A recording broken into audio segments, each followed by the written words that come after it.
Hello dear student, again welcome to this YouTube channel. जैसा कि आपको पता है, क्लास 12 फिजिक्स की कंप्लीट सिलेबस की वीडियोस अपलोड कर रहा हूं, जिसके अंदर हमने जो है काफ़ी सारे चैप्टर्स हैं उनकी वीडियोस अपलोड कर दी है। उसी कड़ी में आज मैं जो वीडियो अपलोड कर रहा हूं वो है चैप्टर नंबर 9 की, जो कि रे ऑप्टिक्स है। तो इस रे ऑप्टिक्स की टोटल मैं 4 वीडियोस जो है उसको अपलोड करूंगा, और चारों वीडियोस के अंदर हम कंप्लीट चैप्टर को ख़त्म करने वाले हैं। और अगर बता दूं तो आपकी क्लास 12 फिजिक्स का सबसे ज़्यादा इंपॉर्टेंट चैप्टर आपका यही है, रे ऑप्टिक्स। और अगर आप पैटर्न को देखें या सीबीएसई के सैम्पल पेपर्स को देखें तो सबसे ज़्यादा जो क्वेश्चंस हैं वो आपको रे ऑप्टिक्स के अंदर से ही मिले हैं। तो हम इस वीडियो में जो कवर करने वाले हैं वो रिफ्लेक्शन का टॉपिक कवर करने वाले हैं बेसिकली, कि रिफ्लेक्शन होता क्या है। फिर उसके बेसिस पे मिरर जो है उनको डिस्कस करेंगे, हम प्लेन मिरर को थोड़ा सा डिस्कस करेंगे, हम स्फेरिकल मिरर्स को डिस्कस करेंगे जिनमें हम कॉन्वेक्स कॉन्केव दोनों पढ़ लेंगे। देन मिरर फॉर्मूला, मैग्निफिकेशन का कॉन्सेप्ट और कुछ क्वेश्चंस भी हैं। और इस वीडियोस के अंदर मैंने ढेर सारे क्वेश्चंस इंक्लूड किए हैं ताकि आपकी अच्छी खासी प्रैक्टिस हो जाए। तो चैप्टर नंबर 9 है आपकी बुक के अंदर हमारा रे ऑप्टिक्स। अगर मैं इस साल के सिलेबस की बात करूं तो सिलेबस के अंदर ये सारे टॉपिक्स गिवन है। रिफ्लेक्शन का है कॉन्सेप्ट, जिसके बाद स्फेरिकल मिरर है जो मेन, हमारे प्लेन इतना ज़्यादा इंपॉर्टेंट नहीं है। देन मिरर फॉर्मूला, ये जो पार्ट है ये हम फर्स्ट पार्ट के अंदर कवर करने वाले हैं। उसके बाद रिफ्रैक्शन का कॉन्सेप्ट है, टोटल इंटरनल रिफ्लेक्शन जिसको टीआईआर बोलते हैं, उसकी एप्लीकेशन है। स्फेरिकल सरफेस रिफ्रैक्ट कैसे करते हैं, तो ये सब कुछ मैं पार्ट 2 में कवर करने वाला हूँ। फिर हम लेंसेज को, लेंस फॉर्मूला है, लेंस मेकर फॉर्मूला है, मैग्निफिकेशन का कॉन्सेप्ट, लेंस की पावर कैसे कैलकुलेट करते हैं, एक से ज़्यादा लेंस को कंबाइन करें तो क्या होगा, एंड प्रिज्म का जो कॉन्सेप्ट है। तो ये सारे टॉपिक्स जो हैं हम पार्ट 3 में कवर करने वाले हैं। एंड लास्ट पार्ट जो रहेगा वो हमारा ऑप्टिकल इंस्ट्रूमेंट्स का रहेगा, जिसमें हम माइक्रोस्कोप, चाहे वो सिंपल वाला है या कंपाउंड वाला है, टेलीस्कोप में एस्ट्रोनॉमिकल है, उसके अलावा रिफ्लेक्टिंग टाइप और रिफ्रैक्टिंग टाइप टेलीस्कोप, उनकी मैग्नीफाइंग पावर जो है, ये सब टॉपिक कवर करने वाले हैं। अगर मैं इन टॉपिक्स में से सबसे ज़्यादा इंपॉर्टेंट की बात करूँ तो ये जो पार्ट 4 है ये आपका मोस्ट इंपॉर्टेंट पार्ट है। उसके बाद पार्ट 3 की इंपॉर्टेंस है, ठीक है। एंड उसके बाद अगर पार्ट 2 में बात करें तो टीएआर का कॉन्सेप्ट थोड़ा सा ज़्यादा इंपॉर्टेंट है। इवन ऐसा नहीं है कि सिर्फ इन्हीं में से क्वेश्चन किसी से भी बन सकता है। अगर इस साल के पैटर्न की बात करें जो सीबीएसई सैम्पल पेपर में गिवन है, तो एक असर्शन रीजन का क्वेश्चन यानी 1 मार्क का गिवन है इस चैप्टर से, एक शॉर्ट आंसर में 2 मार्क का क्वेश्चन गिवन है, एक केस स्टडी जो है वो भी इस चैप्टर से गिवन थी इस बार, और एक 5 मार्क का क्वेश्चन। अगर आप ओवरऑल देखें तो आपको 12 मार्क्स के जो क्वेश्चन है वो इस सिंगल चैप्टर से दे रखे थे। हालांकि इसके ऑप्शन में आपको वेव ऑप्टिक्स का भी क्वेश्चन दे रखा था। देखिए, थोड़ा बहुत पैटर्न चेंज हो जाता है, ऐसा नहीं है कि एग्जैक्टली 12 नंबर का ही आएगा, थोड़ा कम हो सकता है आपका। वेव ऑप्टिक्स और ईएम वेव वो भी इसी के साथ ही कंबाइंड है। तो ये तीनों चैप्टर्स के अंदर वेटेज थोड़ा बहुत चेंज हो सकता है। तो चलिए, विदाउट वेस्टिंग टाइम हम वीडियो को करते हैं स्टार्ट।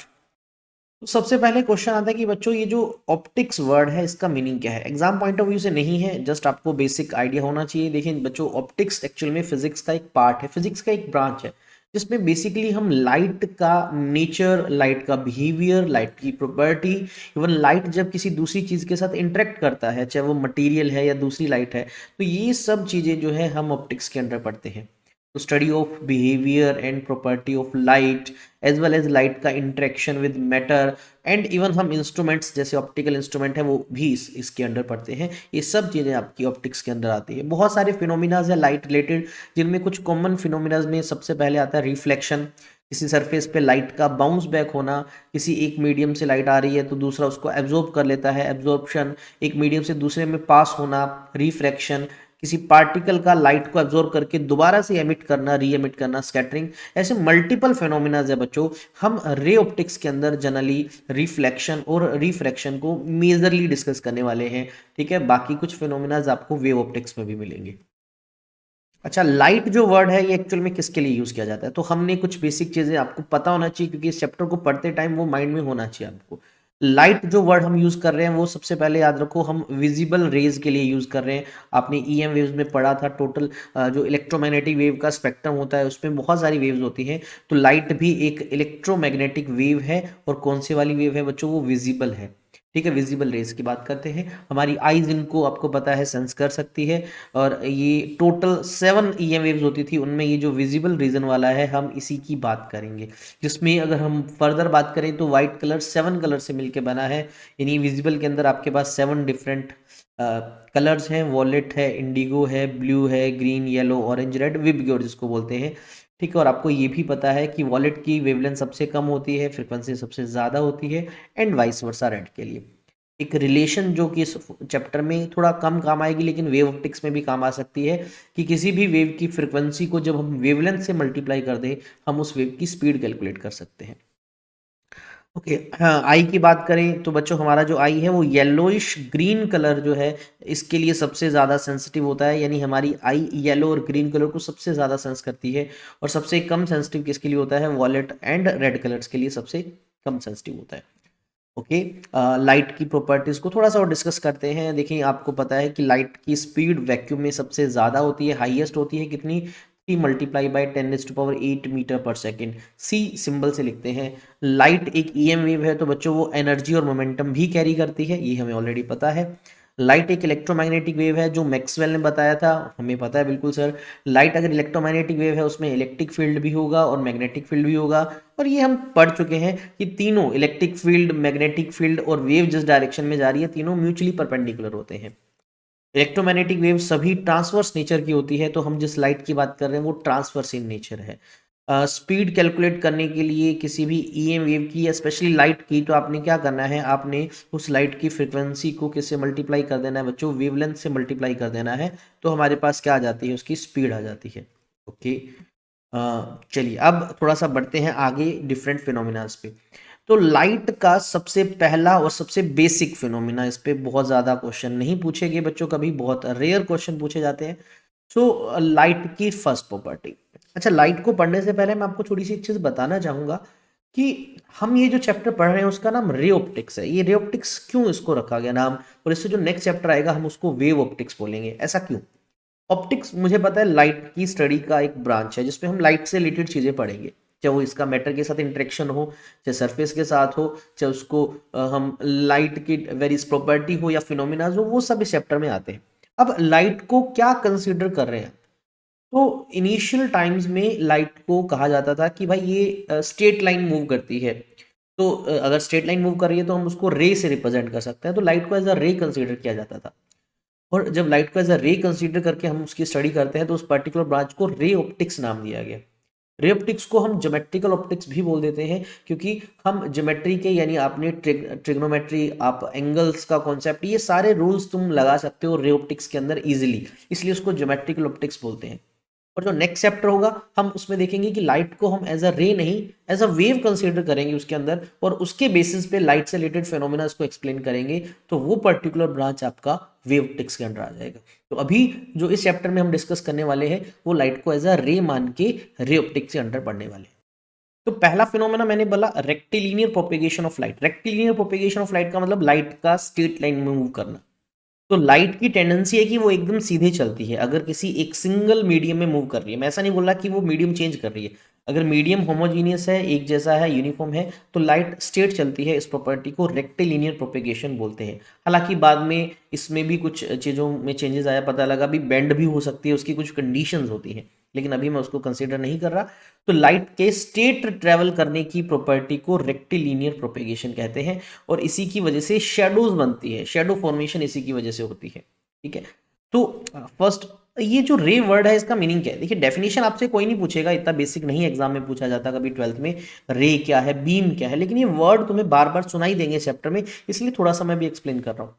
तो कोई भी सोर्स ऑफ लाइट है, जब वहां से लाइट निकलती है एक्चुअल में वो एनर्जी तो लेके आती है, तो किस डायरेक्शन में एनर्जी मूव कर रही है, तो हम उसको एक लाइन, एक स्ट्रेट लाइन की हेल्प से रिप्रेजेंट करते हैं, उसी को हम रे बोलते हैं। जैसे अगर मैंने एक लाइन बनाई ए टू बी और यहाँ पर एरो लगा दिया, ये इंडिकेट क्या कर रहा है कि जो यहाँ पर जो भी सोर्स था लाइट का, उसकी जो एनर्जी है वो ए से बी की तरफ जा रही है, तो प्रोपेगेशन ऑफ लाइट को इंडिकेट करता है, इसको रे बोलते हैं। और अगर बहुत सारी रेज है उसके बंडल को, बंच बोल दो या बंडल बोल दो रेज का, उसको हम बीम बोलते हैं। कन्वर्जेंट बीम, डाइवर्जेंट बीम, ऐसे मल्टीपल टाइप होते हैं। जैसे इस डायग्राम को देखो तो आप देखिए 3 रेज आपको एक सिंगल पॉइंट पे मिलती हुई दिख रही हैं। तो यहाँ एक से ज़्यादा रेज है और एक से ज़्यादा रेज हो हम उसको बीम बोलते हैं। तो बोल सकते हो कि सर ये एक बीम है, लेकिन ये सारी बीम की रेज क्या कर रही है, एक पॉइंट पे कन्वर्ज होंगी, तो इसलिए इसको कन्वर्जिंग बीम बोलते हैं। वहीं अगर इस डायग्राम में देखो तो रेज सारी बाहर की तरफ निकल रही हैं, यानी ये डाइवर्ज हो रही है, तो ये एक डाइवर्जिंग बीम है। ठीक है। इसी तरह से आप ये देखो एक पैरेलल बीम, क्योंकि इन बीम के अंदर जितनी भी रेज हैं वो सब आपस में पैरेलल है, ये पैरेलल बीम है। ये वर्ड्स ही आपको याद रखने हैं, इनकी डेफिनेशन नहीं पूछी जाती आपसे। ओके। दूसरा फिनोमिना, और अगर हम बात करें तो हमारे सिलेबस का मेन पार्ट रिफ्लेक्शन, मतलब फर्स्ट इस वीडियो का जो मेन पार्ट है वो है रिफ्लेक्शन ऑफ लाइट। बहुत ही इजी सा एक फिनोमिना है। देखिए हम सब ने देखा है कि भाई अगर मैं एक नॉर्मल सरफेस आपसे बोल दूं, एक नॉर्मल सरफेस है बच्चों, और मेरे पास एक रबर बॉल है, और आपसे बोलो कि भाई एक रबर बॉल को मैंने इस सरफेस की तरफ फेंक दिया, तो आप बताओ क्या होगा जब इस सरफेस पे फेंकेंगे। तो बच्चों ये जो बॉल है वो बाउंस बैक कर जाएगी, बिल्कुल सर बाउंस बैक कर जाएगी। तो क्या अगर मैं इस सरफेस को रिप्लेस कर दूं किसी ऐसे सरफेस से जो शाइनी हो और जो लाइट के लिए हम यूज करें, तो हमने एक और यहाँ पर सरफेस कंसीडर कर लिया बच्चों। तो ये हमारे पास एक सरफेस है और मैंने बॉल की जगह क्या कर दिया, एक रे को कंसीडर कर लिया। ठीक है जी, एक मैंने रे कंसीडर कर लिया। मैंने कहा भाई एक रे ऑफ लाइट इस सरफेस पे आके गिरी, और हमने क्या देखा भाई, इसके बाद ये यहाँ से टकरा के वापस चली गई। तो यहाँ पर बाउंस बैक किसका हुआ, लाइट का हुआ। यहाँ किसका था, बॉल का था, यहाँ लाइट का। लेकिन ये बाउंस बैक करवाने के लिए भाई ये सरफेस थोड़ा सा स्पेशल होना चाहिए। ये जो सरफेस है, ये सरफेस जो है वो या तो शाइनी हो या फिर मैं बोलूँ वो पॉलिश्ड हो, पॉलिश्ड सरफेस हो। ठीक है, शाइनी सरफेस या पॉलिश सरफेस, उनके पास ये एबिलिटी होती है कि जैसे उस पर लाइट गिरता है वो लाइट बाउंस बैक हो जाती है। एंड इसी फिनोमिना को हमने नाम दिया reflection of light, bouncing back of light into same medium after striking with any shiny और पॉलिश सरफेस। तो ये जो फिनोमिना है इसी को हम रिफ्लेक्शन ऑफ लाइट बोलते हैं। लाइट आती है किसी शाइनी सरफेस से, जो है बाउंस बैक होकर सेम मीडियम में चली जाती है। This phenomena is known as reflection of light.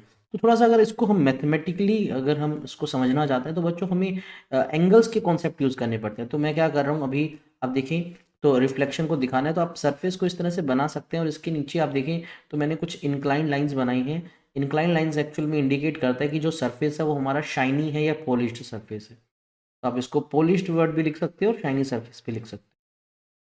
जैसे मेटलिक सरफेस होते हैं, ठीक है, वाटर का अपर सरफेस है, ग्लास का जो अपर सरफेस है, ये कुछ शाइनी या इस तरह के सरफेस होते हैं। लेटर से एक रे ऑफ लाइट इसके ऊपर इस तरह से गिर रही है, तो ये जो लाइट इसके ऊपर गिर रही है जनरली हम इस रे को बोलते हैं इंसिडेंट रे। क्या बोलते हैं बच्चों, इंसिडेंट रे। और जिस पॉइंट पे गिरती है ये हमारा होता है point of incidence, point of incidence.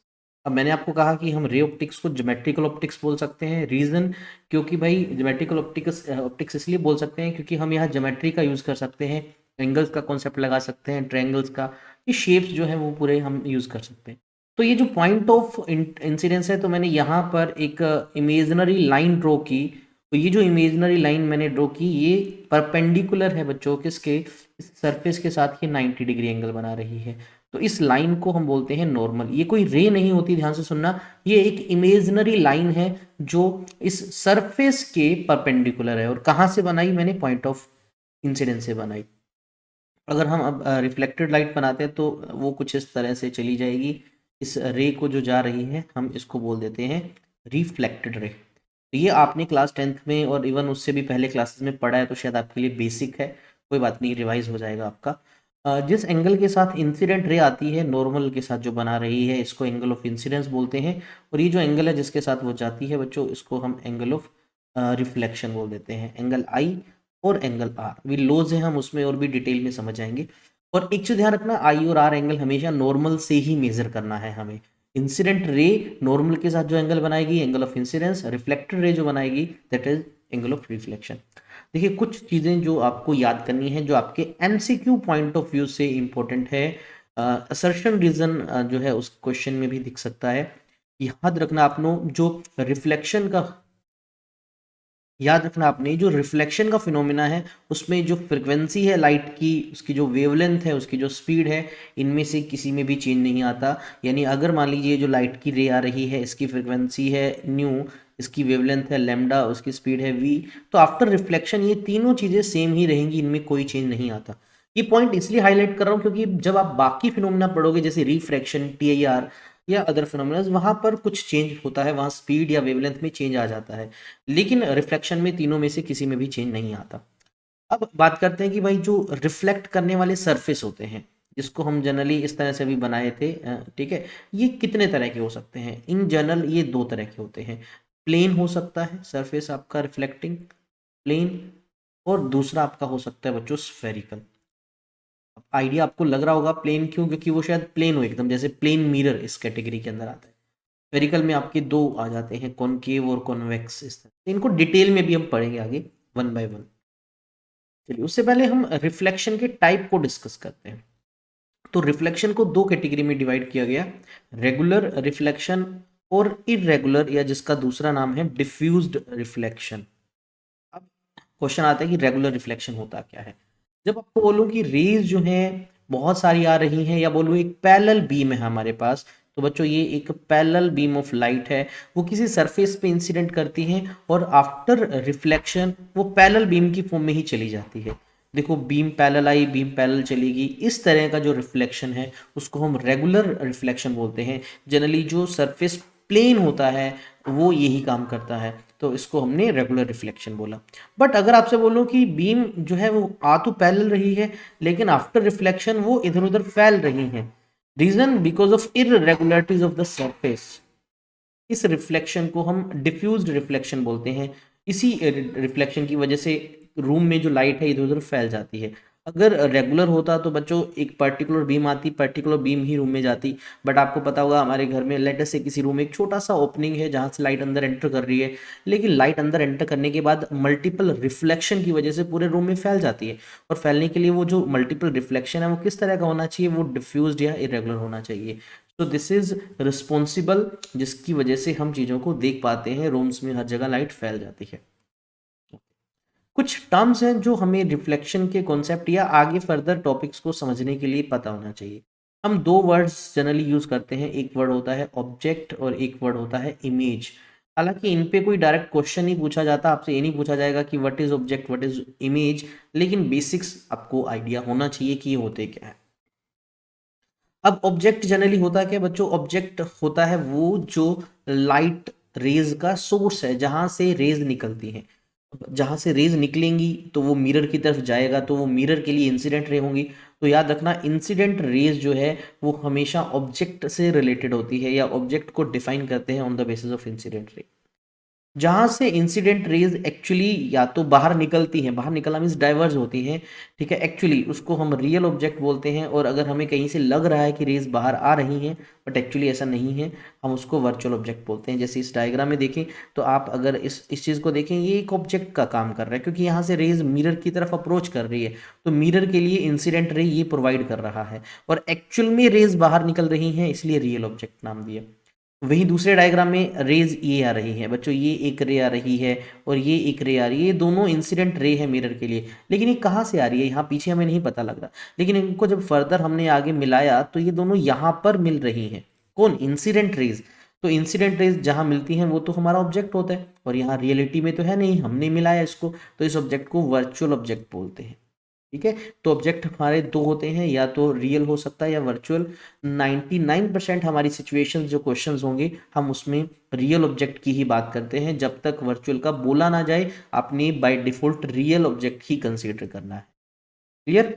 और किसी भी ऑब्जेक्ट से कितनी रेज मुझे बाहर निकालनी है मिरर की तरफ, तो बेटा बहुत सारी रेज होती हैं, इनफाइनाइट नंबर, बट हमें मिनिमम 2 रेज रिक्वायर होती हैं ताकि हम ये पता लगा सके फाइनल इमेज बनेगी कहाँ पर। तो मैंने कहा इंसिडेंट रे का कनेक्शन होता है ऑब्जेक्ट के साथ।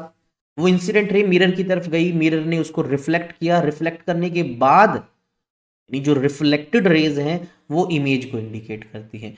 तो अगर कहीं पर रिफ्लेक्टेड रे एक्चुअली मिल जाए, कहीं पर रिफ्लेक्टेड रे जहाँ पर एक्चुअली मिलती हैं, कन्वर्ज होती हैं, उसको हम रियल इमेज बोलते हैं। और अगर आपको कहीं लगे यार हाँ कि रिफ्लेक्टेड रे यहाँ से शायद निकल रही हैं, है ना, हमें अपीयर हो कि यहाँ से रिफ्लेक्टेड रेज डाइवर्ज हो रही हैं, उसको हम वर्चुअल इमेज बोल देते हैं। इसे एग्जांपल में देखिए भाई, ये कोई इंसिडेंट रे थी, ये भी कोई इंसिडेंट रे थी, रिफ्लेक्शन हुआ, ये रिफ्लेक्टेड रे है बच्चों, ये रिफ्लेक्टेड रे है, ये दूसरी रिफ्लेक्टेड रे है, और दोनों रिफ्लेक्टेड रे एक्चुअल में आके यहाँ मिल रही हैं, एक्चुअली मिल रही हैं, तो यानी यहाँ पर ये इमेज बन गई, और ये कौन सी इमेज है, रियल इमेज है। वहीं अगर हम बात करें दूसरे एग्जाम्पल की, तो ये मान लीजिए कोई इंसिडेंट रे थी, ये यहाँ से रिफ्लेक्ट होके ये यहाँ से डाइवर्ज हो रही है इधर, ये दूसरी रिफ्लेक्टेड रे यहाँ से जा रही हैं, ये दोनों रिफ्लेक्टेड रे तो कभी मिलेंगी नहीं, लेकिन इनको जब बैक में ड्रॉ किया तो लग रहा है कि शायद ये दोनों रिफ्लेक्टेड रे यहाँ से बाहर आ रही हैं, और जहाँ से रिफ्लेक्टेड रेज बाहर जाती हैं या वो मिले तो हम उनको वर्चुअल इमेज बोलते हैं, क्योंकि रिफ्लेक्टेड रेज हमेशा इमेज को इंडिकेट करती है। तो इन दोनों को बैक में मिलाया तो यहाँ पर जो हमें मिला ये इमेज ही है, लेकिन ये वर्चुअल इमेज है क्योंकि हमने डॉटेड लाइन से बनाया। ठीक है, हाँ, अब आपके बहुत सारी सिचुएशंस की बात करें तो आपको जनरली इमेज जो है रियल और वर्चुअल दोनों मिल सकती है। जैसे मैंने बताया था, ऑब्जेक्ट जनरली हम रियल ही लेते हैं 99%, लेकिन इमेज तो हमें ऑब्टेन होती है। तो बच्चों ये दोनों केसेस पॉसिबल है, हम आगे टॉपिक्स में पढ़ते जाएंगे।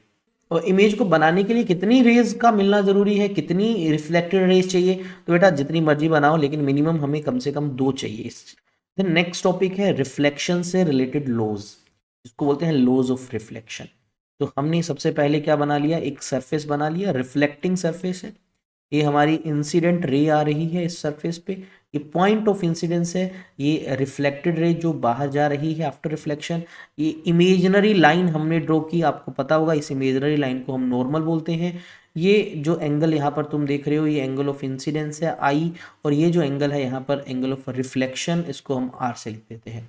अब लॉज ऑफ रिफ्लेक्शन है क्या, पहला लो बहुत ही ईजी, ये जो तुम इंसिडेंट रे देख रहे हो, ये तो तुम रिफ्लेक्टेड रे देख रहे हो, और ये जो तुमने नॉर्मल लाइन ड्रॉ की, नॉर्मल ये जो लाइन है, ये तीनों सेम प्लेन में होते हैं। सेम प्लेन में होने का मतलब क्या है कि मैं अगर आपसे बोलूं कि एक रे इधर से आ रही है रिफ्लेक्ट होके, क्या वो इस तरफ जा सकती है, नहीं जा सकती।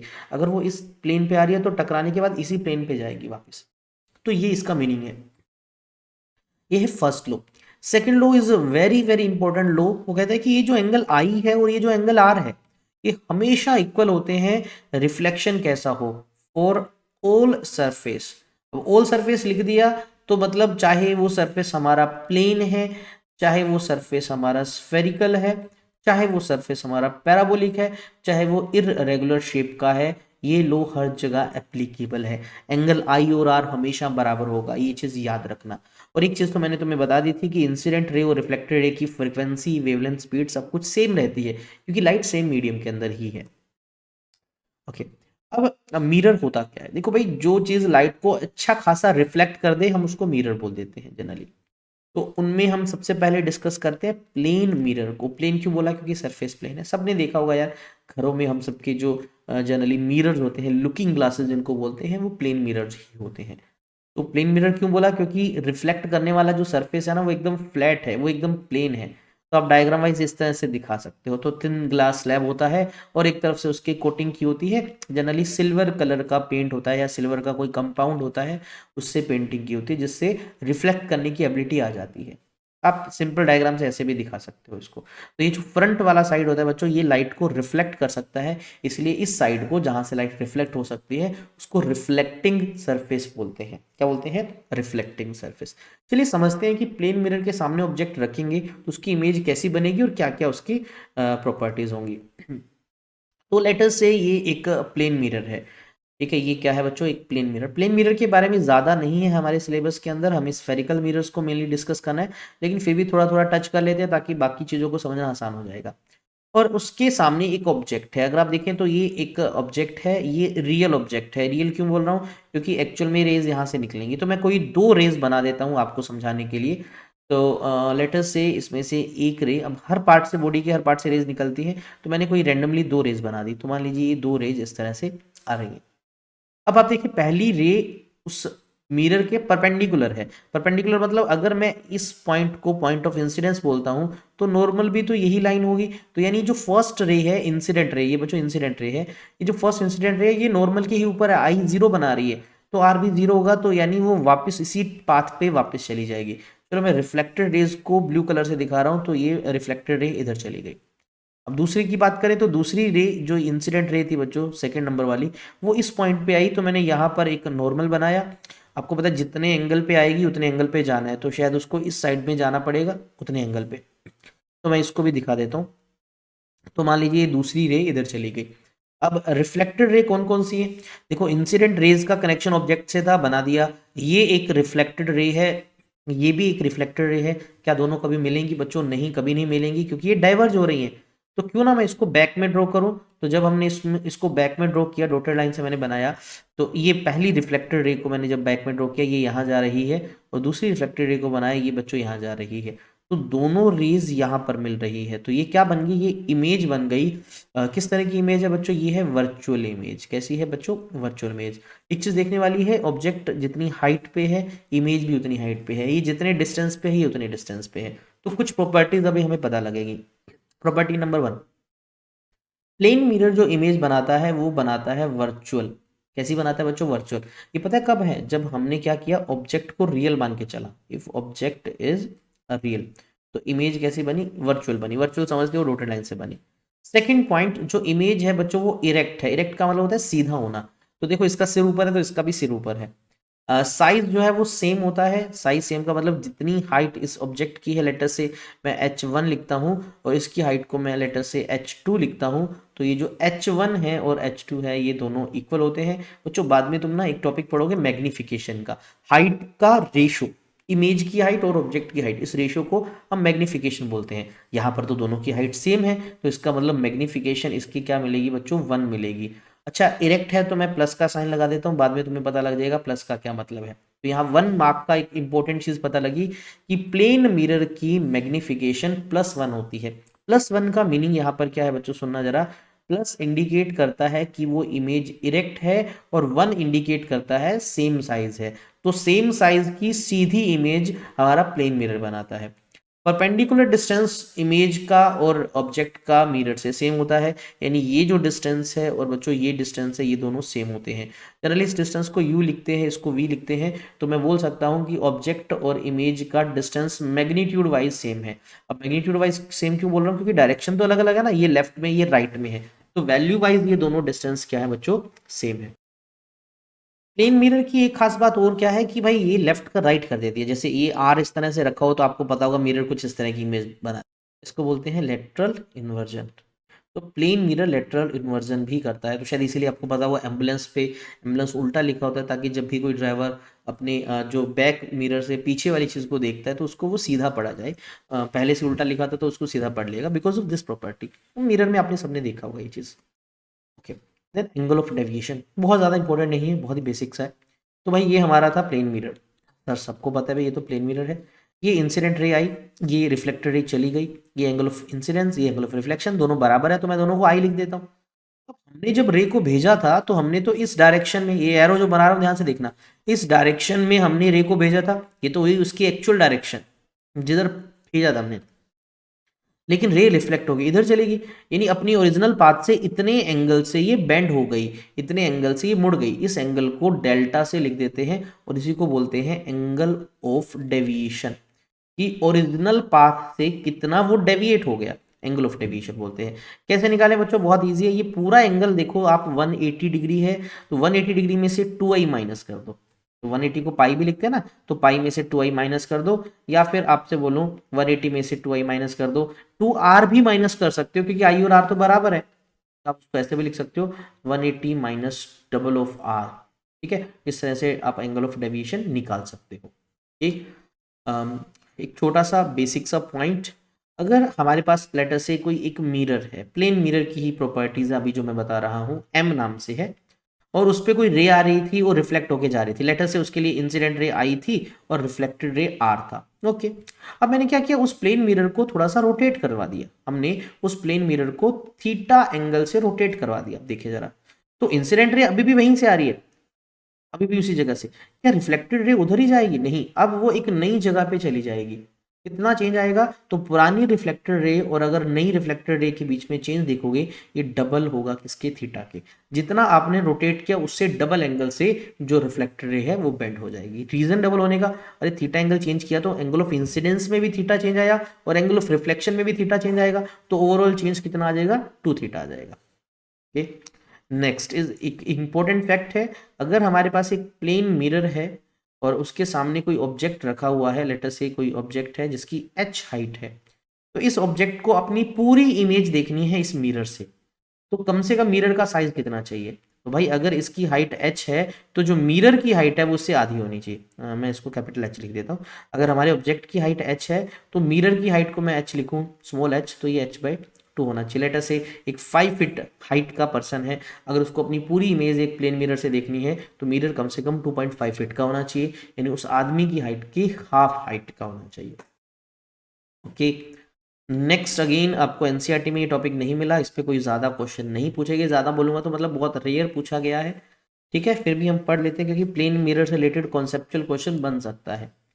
अगर हमारे पास दो प्लेन मिरर है लेकिन वो आपस में इंक्लाइंड हो, इंक्लाइंड मतलब उनके बीच में कुछ एंगल हो, तो उसके बीच में हम एक ऑब्जेक्ट को रख दें, उसकी कितनी इमेजेस बनेंगी, भाई एक प्लेन मिरर सिंगल हो उसके सामने ऑब्जेक्ट रखते हैं तो वो एक सिंगल इमेज बनाता है, लेकिन जब दो मिरर्स के बीच में हम एक ऑब्जेक्ट को रख दें, दो इंक्लाइन मिरर्स के बीच में, तो मल्टीपल इमेज बनती है। तो उसको निकालने का सबसे आसान तरीका, भाई जो भी तुम्हारे पास दो प्लेन मिरर हैं, तो सबसे पहले ये देखो कि उसके बीच में ये टोटल एंगल कितना है, थीटा, ये हमने पता करना है। फिर क्या करना आपने, सब स्टेप नंबर 1, आपने 360 को डिवाइड कर देना है उस एंगल से, उस थीटा से डिवाइड कर देना है। तो जब आप इसको डिवाइड करोगे तो आपको एक नंबर मिलेगा, वो नंबर आपका इवन हो सकता है या वो नंबर आपका ओड हो सकता है। फॉर एग्जाम्पल मैंने इसको 90 डिग्री ले लिया, मान लीजिए दो मिरर्स, दो प्लेन मिरर 90 डिग्री पे इंक्लाइंड है, तो मैंने जब 360 को 90 से डिवाइड किया कितना आया, 4 आया। तो 4 एक नंबर क्या है, ये एक इवन नंबर है, तो यानी ये सिचुएशन है। अगर लेटर से 72 डिग्री एंगल होता तो 360 डिवाइड बाई 72 5 आ जाता, वो एक ओड नंबर होता, तो हमारी दूसरी सिचुएशन होती। और डेसिमल में आ जाए तो आपने जो फ्रैक्शन वाला पार्ट है वो इग्नोर करना है, तो आगे वाला मेन पार्ट कंसीडर करना है। जनरली आपको नहीं मिलेगा इस तरह से फ्रैक्शन वाला। तो पहला स्टेप क्लियर है, आपको 360 से उस थीटा को डिवाइड करना है। अब देखो क्या वो नंबर इवन है या फिर वो नंबर ओड है। अगर वो नंबर इवन है तो घबराने की बात नहीं, दो मिरर के बीच में ऑब्जेक्ट कहीं पर भी रखा हो, यहाँ रखा है, यहाँ कहीं पर भी मैं बोल रहा हूँ, for all position number of images निकालना है, तो क्या करो, जो आपने 360 बाई थीटा निकाला था उसमें से 1 माइनस कर दो, वही आपके पास नंबर ऑफ इमेजेस होंगी। फॉर एग्जाम्पल ये जब 90 डिग्री वाला केस लिया तो 360 बाई 90 कितना आया था, 4, 4 एक इवन नंबर है, तो नंबर ऑफ इमेजेस निकालना है, तो 4 माइनस 1 3, तो 3 इमेजेस बनेंगी। लेकिन अगर ओड हो तो थोड़ी सी दिक्कत है। अब इसके बाद अगर ओड है तो हमें ये भी देखना पड़ेगा कि हमारा ऑब्जेक्ट है कहाँ पर, क्या वो प्लेन मिरर के बिल्कुल बीचों बीच ये जो बाइसेक्टर है, एंगल बाइसेक्टर वाली लाइन पे है, या फिर वो कहीं साइड में है। एंगल बाइसेक्टर वाली लाइन क्या होती है, जब ये दोनों एंगल जो है, लेटर से ये मैं अल्फा और इसको मैं बीटा बोलता हूँ, ये अल्फा और बीटा दोनों बराबर है, यानी वो मिड में है। और यहाँ पर देखो आप, अल्फा ज़्यादा है बीटा कम है, ये इक्वल नहीं है। ठीक है, ये दो अलग अलग केसेस है। तो अगर आपने 360 बाई थीटा निकाला, वो ओड है, तो हमें देखना भी पड़ेगा कि ऑब्जेक्ट कहाँ पर है। अगर वो बिल्कुल बीचों बीच सिमेट्रिक पोजीशन पे है तो 360 माइनस 360 बाई थीटा माइनस 1, उस फॉर्मूले से नंबर ऑफ इमेजेस आएंगी। और अगर वो असिमेट्रिक पोजीशन पे है, बीच में नहीं है, तो number of images simply 360 by theta से आएगी। अब मैं एग्जाम्पल के साथ भी बताता हूँ ताकि थोड़ा सा क्लियर हो जाए।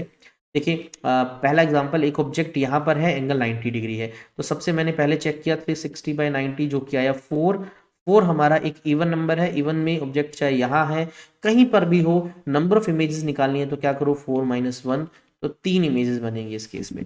यहाँ दूसरे केस में देखो 60 डिग्री एंगल है, तो हमारा सबसे पहला काम 360 डिवाइड बाई 60, 6 आया, अगेन 6 एक इवन नंबर है, ऑब्जेक्ट की पोजीशन मैटर नहीं करती, तो 6 माइनस 1 हमारे पास 5 इमेजेस बनेंगी। यहाँ पर देखिए दो ऑब्जेक्ट है, दोनों के लिए करते हैं, पहले मैं निकालता हूँ फॉर O1 के लिए और फिर मैं यहाँ करूँगा फॉर O2 के लिए, दो ऑब्जेक्ट रखे ना। तो सबसे पहला काम आपने क्या किया, 360 डिवाइड बाई 72 की, आपके पास 5 आया, 5 एक ओड नंबर है, तो भाई ओड नंबर है तो भाई आपको पता है क्या होगा। अब पहले मैं O1 के लिए देखूं तो ये एंगल बाइसेक्टर वाली लाइन पे बिल्कुल मिडल में, और आपको याद होगा अगर ऐसा है तो नंबर ऑफ इमेजेस निकालने के लिए क्या करना है, आपने इस 5 में से 1 माइनस कर दो, 4 इमेजेस बनेंगी। लेकिन अगर O2 को देखो तो ये असिमेट्रिक पोजीशन पे है, तो सिंपली जो n होगा वो क्या होगा, आपका 5 ही रहेगा। नेक्स्ट केस में देखें आप, फोर्थ केस में, ये तो बिल्कुल प्लेन मिरर्स के बीच, प्लेन मिरर्स को पैरेलल रख रखा है। अगर पैरेलल रख रखा है तो मतलब इनके बीच का जो एंगल है बच्चों, वो क्या है, वो हुआ आपका 0 डिग्री, एंगल है ही नहीं इनके बीच का। तो अगर एंगल 0 है तो 360 डिवाइड बाई 0 ये होता है इन्फानाइट। इसमें से 1 माइनस करो चाहे ना करो, ये आपकी इमेजेस जो है वो इन्फानाइट ही रहेंगी। तो अगर दो पैरेलल मिरर्स के बीच में ऑब्जेक्ट रख दे तो उसकी इन्फानाइट नंबर ऑफ इमेजेस बन जाएगी। ओके, हमने प्लेन मिरर पढ़ लिया है। अब जो है नेक्स्ट पार्ट की तरफ बढ़ते हैं। अब हम बात करेंगे कर्ड मिरर्स की, या जिनको हम बोल देते हैं स्फेरिकल मिरर्स। स्फेरिकल मिरर, आपको नाम से आइडिया लग रहा होगा कि जो मिरर का रिफ्लेक्ट करने वाला सरफेस है वो प्लेन नहीं है, वो किसी सरफेस का, किसी स्फेरिकल सरफेस का पार्ट है। वो कर्ड सरफेस आपका पैराबोला शेप का हो सकता है, एलिप्स शेप का हो सकता है, सिलेंड्रिकल, स्फेरिकल हो सकता है। लेकिन हम यहाँ पर स्फेरिकल को डिस्कस करने वाले हैं, ठीक है। तो जनरली हमारे पास जो है स्फेरिकल में दो कैटेगरी होती है बच्चों। एक जो कैटेगरी है हम उसको बोलते हैं कॉनकेव मिरर, और दूसरी कैटेगरी जो होती है उसको बोलते हैं कॉन्वेक्स मिरर। अब कॉनकेव कॉन्वेक्स होता क्या है, बहुत ही सिंपल सा मैं एक तरीका बताता हूँ आपको याद रखने का। तो लेटर से हमारे पास एक सिंपल सा प्लेन मिरर है ये, ठीक है। हमारे पास क्या है बच्चों, एक प्लेन मिरर है। तो एग्जाम्पल सिर्फ समझाने के लिए, तो बच्चों क्या है, ये जो साइड है ना इसकी, ये वाली साइड, ये रिफ्लेक्टिंग साइड है। आर साइड मतलब रिफ्लेक्टिंग साइड। अब मैं आपसे बोल दूं, लेट अस से ये बच्चों फ्लेक्सिबल है, मैंने क्या कि यहाँ से इसको पुश किया, तो जैसे मैंने उसको यहाँ से पुश किया तो ये कुछ इस तरह से, तो ये कुछ इस तरह से बन जाएगा। ये इसका रिफ्लेक्टिंग सरफेस अंदर की तरफ चला गया है ना, ये रिफ्लेक्टिंग सरफेस है इसका, रिफ्लेक्टिंग सरफेस। और अगर मैं इसको यहाँ से पुश करता तो ये कुछ ऐसा हो जाता। तो इसका जो रिफ्लेक्टिंग सरफेस है बच्चों देखो वो बाहर चला गया, रिफ्लेक्टिंग सरफेस बाहर चला गया। तो ऐसा मिरर जिसका रिफ्लेक्टिंग सरफेस अंदर चला जाता है, कॉर्ड इनवर्ड हो, वो हमारा होता है कॉनकेव मिरर, कॉनकेव मिरर। और अगर रिफ्लेक्टिंग सरफेस बाहर आ जाए जिसका, उसको हम बोल देते हैं कॉन्वेक्स मिरर। क्या बोल देते हैं, कॉन्वेक्स मिरर। ठीक है, ये यहाँ दे रखा है, if reflection take place from the inner surface, अंदर वाली साइड से है ना, क्योंकि वो अंदर चला गया, इसको हम बोलते हैं कॉनकेव। और अगर बाहर वाली साइड से तो उसको हम बोल देते हैं कॉन्वेक्स मिरर। ठीक है, इनसे रिलेटेड टर्म्स भी सीखते हैं। तो बहुत सारी बेसिक टर्म्स हैं जो मिरर से रिलेटेड आपको पता होनी चाहिए, और ये टर्म्स सेम ही होती हैं कॉन्वेक्स हो या कॉनकेव के लिए। तो मैंने एक बना दिया यहाँ पर कॉनकेव मिरर। देखिए सबसे पहले अगर आप इस मिरर के पार्ट को देखें तो लेटर से मैंने इसका नाम दे दिया ए से बी, तो इसको जनरली हम प्रिंसिपल सेक्शन बोल देते हैं, प्रिंसिपल सेक्शन। अगले पेजेस पे सब डेफिनेशन लिखी हुई है तो आप वहां से पढ़ लेंगे। ठीक है, ये डेफिनेशन भी नहीं पूछी गई जनरली। तो अब आपको कैसे पता है कि ये कॉनकेव कन्वेक्स है, तो सबसे पहले जब हम इसको कंप्लीट करते हैं तो हमें पता लगता है कि ये किसी एक बड़े स्फीयर का पार्ट है, लेकिन एक स्फेरिकल मिरर है, और ए बी हमने इतना सा पार्ट उसका यूज कर रखा है। तो ये जो मिरर है ए बी, ये उसका सेंटर पॉइंट है जो इसके ऊपर ही है। तो इस पॉइंट को हम बोल देते हैं पोल, या एक और नाम होता है बच्चों इसका वर्टेक्स, इसको पोल या वर्टेक्स बोलते हैं। ओके, इस स्फीयर को जब हम कंप्लीट करते हैं तो इसका कोई सेंटर तो आता होगा, उस पॉइंट को बोलते हैं सेंटर ऑफ कर्वेचर। ऐसा क्यों बोला, क्योंकि सेंटर है किसका, इस कर्व पार्ट का, इसलिए इसको बोला सेंटर ऑफ कर्वेचर। फिर मैंने आपको नेक्स्ट बोला कि बच्चों वो सेंटर ऑफ कर्वेचर को और पोल को मिला दो तो भाई एक लाइन बनेगी उनको मिलाने से। बिल्कुल सर, एक लाइन बनी, इस लाइन को हम बोलते हैं प्रिंसिपल एक्सिस। क्या बोलते हैं, प्रिंसिपल एक्सिस। इसकी खास बात एक ये भी होती है कि जो प्रिंसिपल एक्सिस होती है ये नॉर्मल होती है कहाँ पर, एट पोल। नॉर्मल एट पोल का क्या मतलब है, तो बच्चों शायद आपको ये बात पता हो कि जब भी हम कोई स्फीयर या सर्कल बनाते हैं तो उसके सेंटर से आप सरफेस पे कहीं पर भी एक लाइन बना दो तो वो हमेशा उसके साथ 90 डिग्री एंगल बनाती है। तो अगर सेंटर ये है और ये हमारा कर्व पार्ट है तो पोल सरफेस का एक पॉइंट हुआ, ये लेटर से पोल हुआ, ये हमारा क्या हुआ, सेंटर ऑफ कर्वेचर हुआ। तो अगर मैं सी से लिख देता हूँ सेंटर ऑफ कर्वेचर को, तो अगर इन दोनों को मिला रहा हूँ तो बच्चों ये प्रिंसिपल एक्सिस ही तो है हमारा।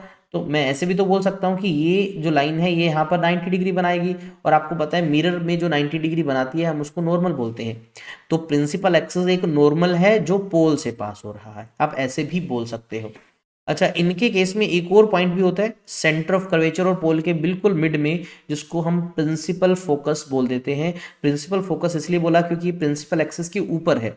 हाँ, अगर इसके एक्सिस के ऊपर ना हो तो हम उसको सिंपली फोकस बोल देते हैं। ऐसी भी कोई सिचुएशन होती है जब वो उसके प्रिंसिपल एक्सिस पे ना हो? जी बिल्कुल होती है, वो हम आगे डिस्कस करेंगे। ठीक है। सेंटर ऑफ कर्वेचर का पोल से जो डिस्टेंस होता है उसको हम जनरली रेडियस ऑफ कर्वेचर बोलते हैं, कैपिटल आर लिख देते हैं। और बाद में हम इसकी रिलेशन चेक करेंगे तो ये डबल होता है फोकल लेंथ का। अब फोकल लेंथ क्या है? प्रिंसिपल फोकस और पोल की जो बीच का डिस्टेंस है इसको हम फोकल लेंथ बोल देते हैं, स्मॉल एफ इसका सिंबल होता है। ठीक है। ये जो डिस्टेंस है इसको फोकल लेंथ बोलते हैं और स्मॉल एफ से लिखते हैं। इस डिस्टेंस को रेडियस ऑफ कर्वेचर बोलते हैं, आर से लिखते हैं।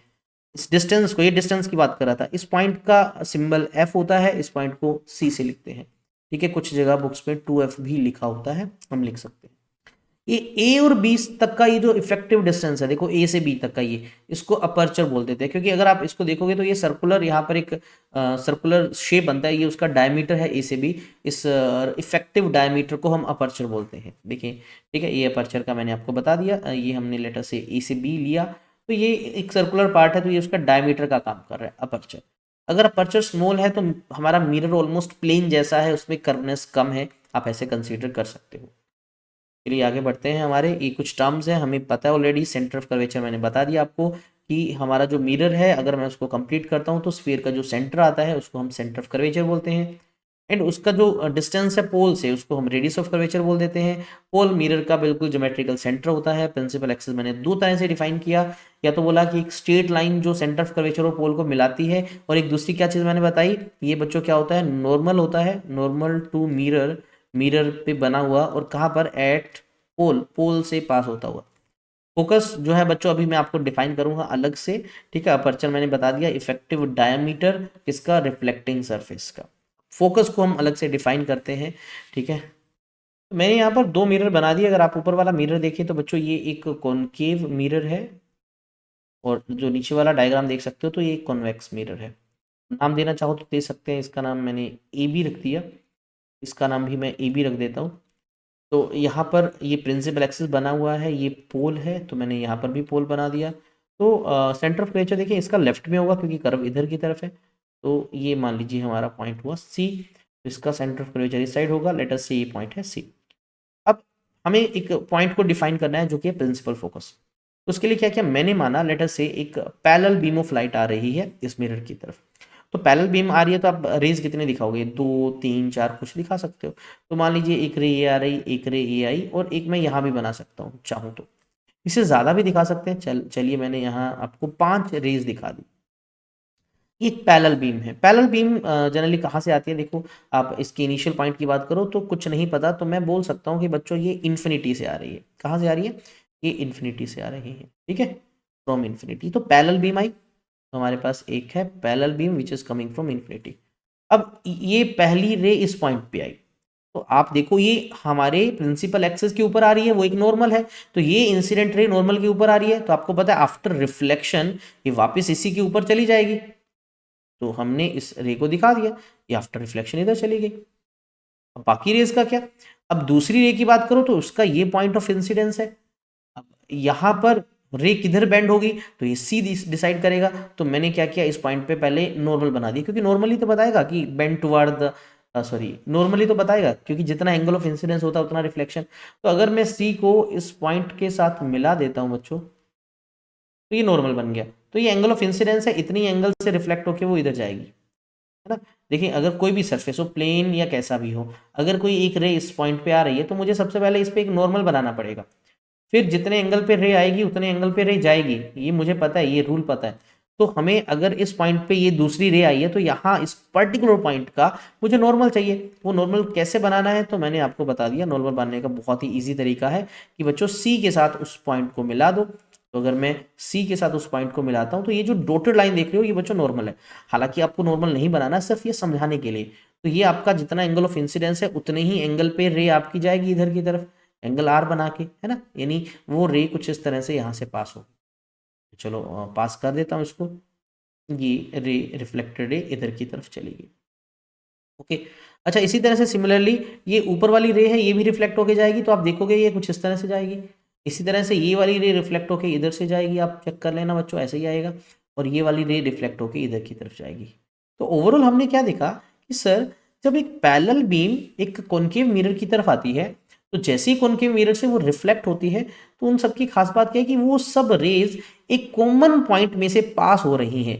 यानी ये सारी पैरेलल रेज की बीम एक पॉइंट पे एक्चुअल में कन्वर्ज हो रही हैं। तो ये पॉइंट तो बड़ा स्पेशल पॉइंट है सर, है ना। और ये पॉइंट है कहाँ, प्रिंसिपल एक्सिस के ऊपर। तो इसी पॉइंट को हमने नाम दे दिया प्रिंसिपल फोकस। तो प्रिंसिपल फोकस क्यों बोला, क्योंकि प्रिंसिपल एक्सिस के ऊपर है। और फोकस क्यों, क्योंकि रेज सारी फोकस हो रही है। The point where rays actually converge, actual में हो रही है बच्चों, ये हमारा हुआ फोकस पॉइंट। और ये जो डिस्टेंस होगा पोल से इसका, इसको हम फोकल लेंथ बोलेंगे। देखो बच्चों लेफ्ट साइड में, इसलिए हम इसको बाद में नेगेटिव यूज करेंगे, वो हम बाद में न्यूमेरिकल्स में देखेंगे। इन अ सिमिलर वे अगर मैं तुमसे बोल दूं हमारे पास एक कॉन्वेक्स मिरर है, तो मैंने इसके अंदर भी कुछ रेज बनाई, मान लीजिए एक रे ये आ रही, इसमें मैं 3 ही रेज दिखा रहा हूँ, आप 5 दिखा सकते हो ऊपर वाले डायग्राम के अकॉर्डिंग। तो मैंने ऐसे 3 ही दिखा दी क्योंकि इससे भी समझ आ जाएगा। तो पहली जो रे है ये तो वापस चली जाएगी क्योंकि नॉर्मल के ऊपर आ रही है, और आपको पता नॉर्मल इंसिडेंस के केस में वो नॉर्मल रिफ्लेक्शन होगा, वापस चलेगी। और ये वाली आप देखोगे बच्चों इस तरफ चली जाएगी, इस डायरेक्शन में चली जाएगी। और जब आप इनको बैक में ड्रॉ करोगे, क्योंकि भाई अगर आप एक्चुअल में देखो ये रे इधर चलेगी इधर चलेगी, ये तो कभी मिलेंगी नहीं, ये तो डाइवर्ज हो रही है रेज। तो अगर मैं इनको बैक में ड्रॉ करता हूँ तो शायद ऐसा लग रहा है कि ये जैसे किसी इस पॉइंट में से जा रही हो, इस पॉइंट में से जैसे बाहर निकली हो। ये पॉइंट जहां से ये रेज डाइवर्ज होती हुई हमें लग रही है, इसको भी हम क्या बोलते हैं, प्रिंसिपल फोकस बोलते हैं। यानी कॉनकेव मिरर और कॉन्वेक्स मिरर दोनों के केस में प्रिंसिपल फोकस अलग अलग होता है। तो कॉनकेव मिरर के केस में प्रिंसिपल फोकस क्या होता है, when parallel beam of light comes along the principal axis after reflection they actually converge from a point। और जब पैरेलल बीम आती है और appears to diverge from a point, that point is known as principal focus। ये दोनों का हमने principal focus define कर दिया। कॉनकेव केस में जो फोकस है वो रियल फोकस है बच्चों, यहाँ पर रियल फोकस है।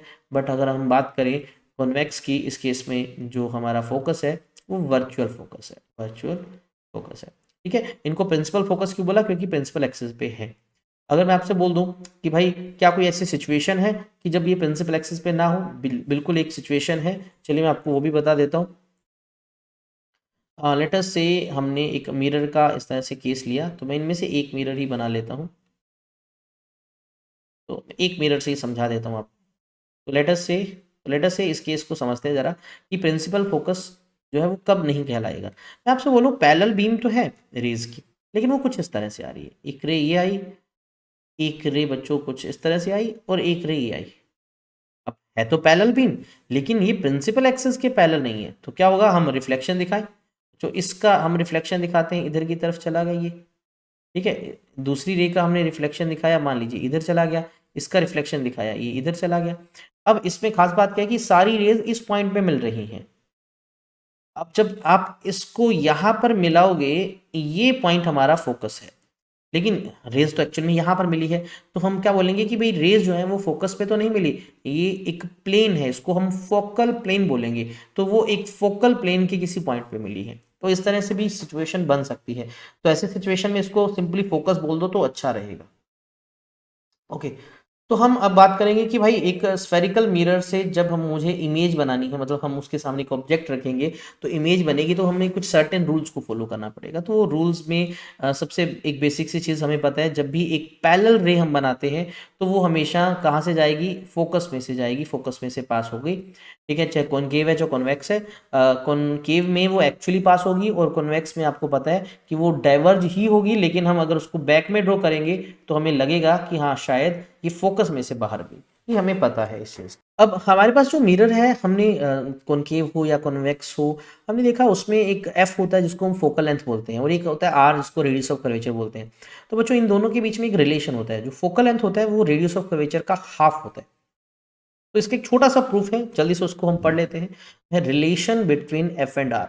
अब ये जो रिलेशन है दोनों डायग्राम से प्रूफ कर सकते हैं, कॉनकेव या कॉन्वेक्स। तो मैं दोनों को पैरेलली प्रूफ करवा रहा हूँ, दोनों से आप कर लोगे, एक का प्रूफ करेंगे दूसरा इजी है। तो हमने यहाँ पर एक कॉनकेव मिरर बनाया, तो आप देखें तो ये बच्चों इसका रिफ्लेक्टिंग सरफेस का पीछे वाला साइड है, पॉलिश्ड वाला साइड। हमने कोई एक रे कंसीडर कर ली जो पैरेलल आ रही है प्रिंसिपल एक्सिस के। आपको पता है ये आएगी यहाँ पर इस पॉइंट पे, टकरा के ये फोकस में से पास होगी, चली गई। और ये हमने एक डॉटेड लाइन बना दी, ये नॉर्मल को इंडिकेट कर रही है। नॉर्मल बनाना बहुत आसान है। जिस पॉइंट पे रे आके टकराती है उस पॉइंट को सी से मिला दो, हमें नॉर्मल मिल जाता है। तो ये मान लीजिए एंगल ऑफ इंसिडेंस हमारा थीटा है, तो एंगल ऑफ रिफ्लेक्शन भी थीटा ही होगा, हमें पता है। आपने इन पॉइंट्स के नाम दे दिए, इस पॉइंट को एम बोल दिया, यहाँ से परपेंडिकुलर ड्रॉ किया, डी पॉइंट नाम दे दिया। और जनरली हम ये चीज़ प्रूव करते हैं बच्चों, स्मॉल अपर्चर के लिए ही प्रूव करते हैं हम, यानी जो मिरर लेके चलते हैं स्मॉल अपर्चर के लेते हैं। इससे होगा क्या, इससे होगा कि बच्चों जो एम पी जो है डिस्टेंस वो ऑलमोस्ट एम डी के बराबर हो जाएगा, या पी और डी पॉइंट बहुत ही पास पास हैं, ये हम कंसिडर करेंगे। तो अब थोड़ा सा एक चीज़ और ध्यान से देखें, अगर बच्चों ये एंगल हमारा थीटा है तो ये एंगल भी थीटा होगा, अल्टरनेट एंगल। और अगर ये टोटल एंगल देखो ये 2 थीटा है तो ये हमारा 2 थीटा होगा। अब हम थोड़ा सा इस डायग्राम के अकॉर्डिंग देखते हैं। मैं आपसे बोलता हूँ भाई, ट्रेंगल जो है एम डी सी, ये जो ट्रेंगल है एम डी सी, इसमें जो थीटा है मैं इसका टेंजेंट निकालता हूँ, तो टेंजेंट थीटा होगा परपेंडिकुलर, यानी एम डी बाई बेस, यानी जो है डी सी। डी सी को हम पी सी भी ऑलमोस्ट लिख सकते हैं, तो M D by T into C, equation number 1 मान लिया। इसी तरह से मैं आपसे बोलूँ ट्रायंगल जो है एम डी एफ है, इसमें एंगल 2 थीटा है, तो इसका टेंजेंट लीजिए, tangent 2 theta is equals to M D divide by D F. और डी एफ को मैं आप देखें जरा क्या लिख सकता हूँ, पी एफ भी लिख सकता हूँ, क्योंकि ऑलमोस्ट डी और पी का जो डिस्टेंस है 0 है। Equation number 2। अब मैं बोलता हूँ कि भाई इक्वेशन नंबर 2 को आप 1 से डिवाइड कर दो, तो टेंजेंट ऑफ 2 थीटा जो आएगा divide by tangent of theta is equals to M D divide by P F is equals to divide by M D divide by P C. M D से M D cancel. तो देखो जब angle small होते हैं, ध्यान रखना, for small angles, aperture छोटा है तो एंगल्स भी बहुत छोटे बनते हैं, ये फॉर्मूला याद रखना। हम टेन थीटा को ऑलमोस्ट थीटा लिख सकते हैं, इस तरह से टेन टू थीटा को भी हम ऑलमोस्ट 2 थीटा लिख सकते हैं। लेकिन ये कब वैलिड है, जब एंगल बहुत छोटे हो।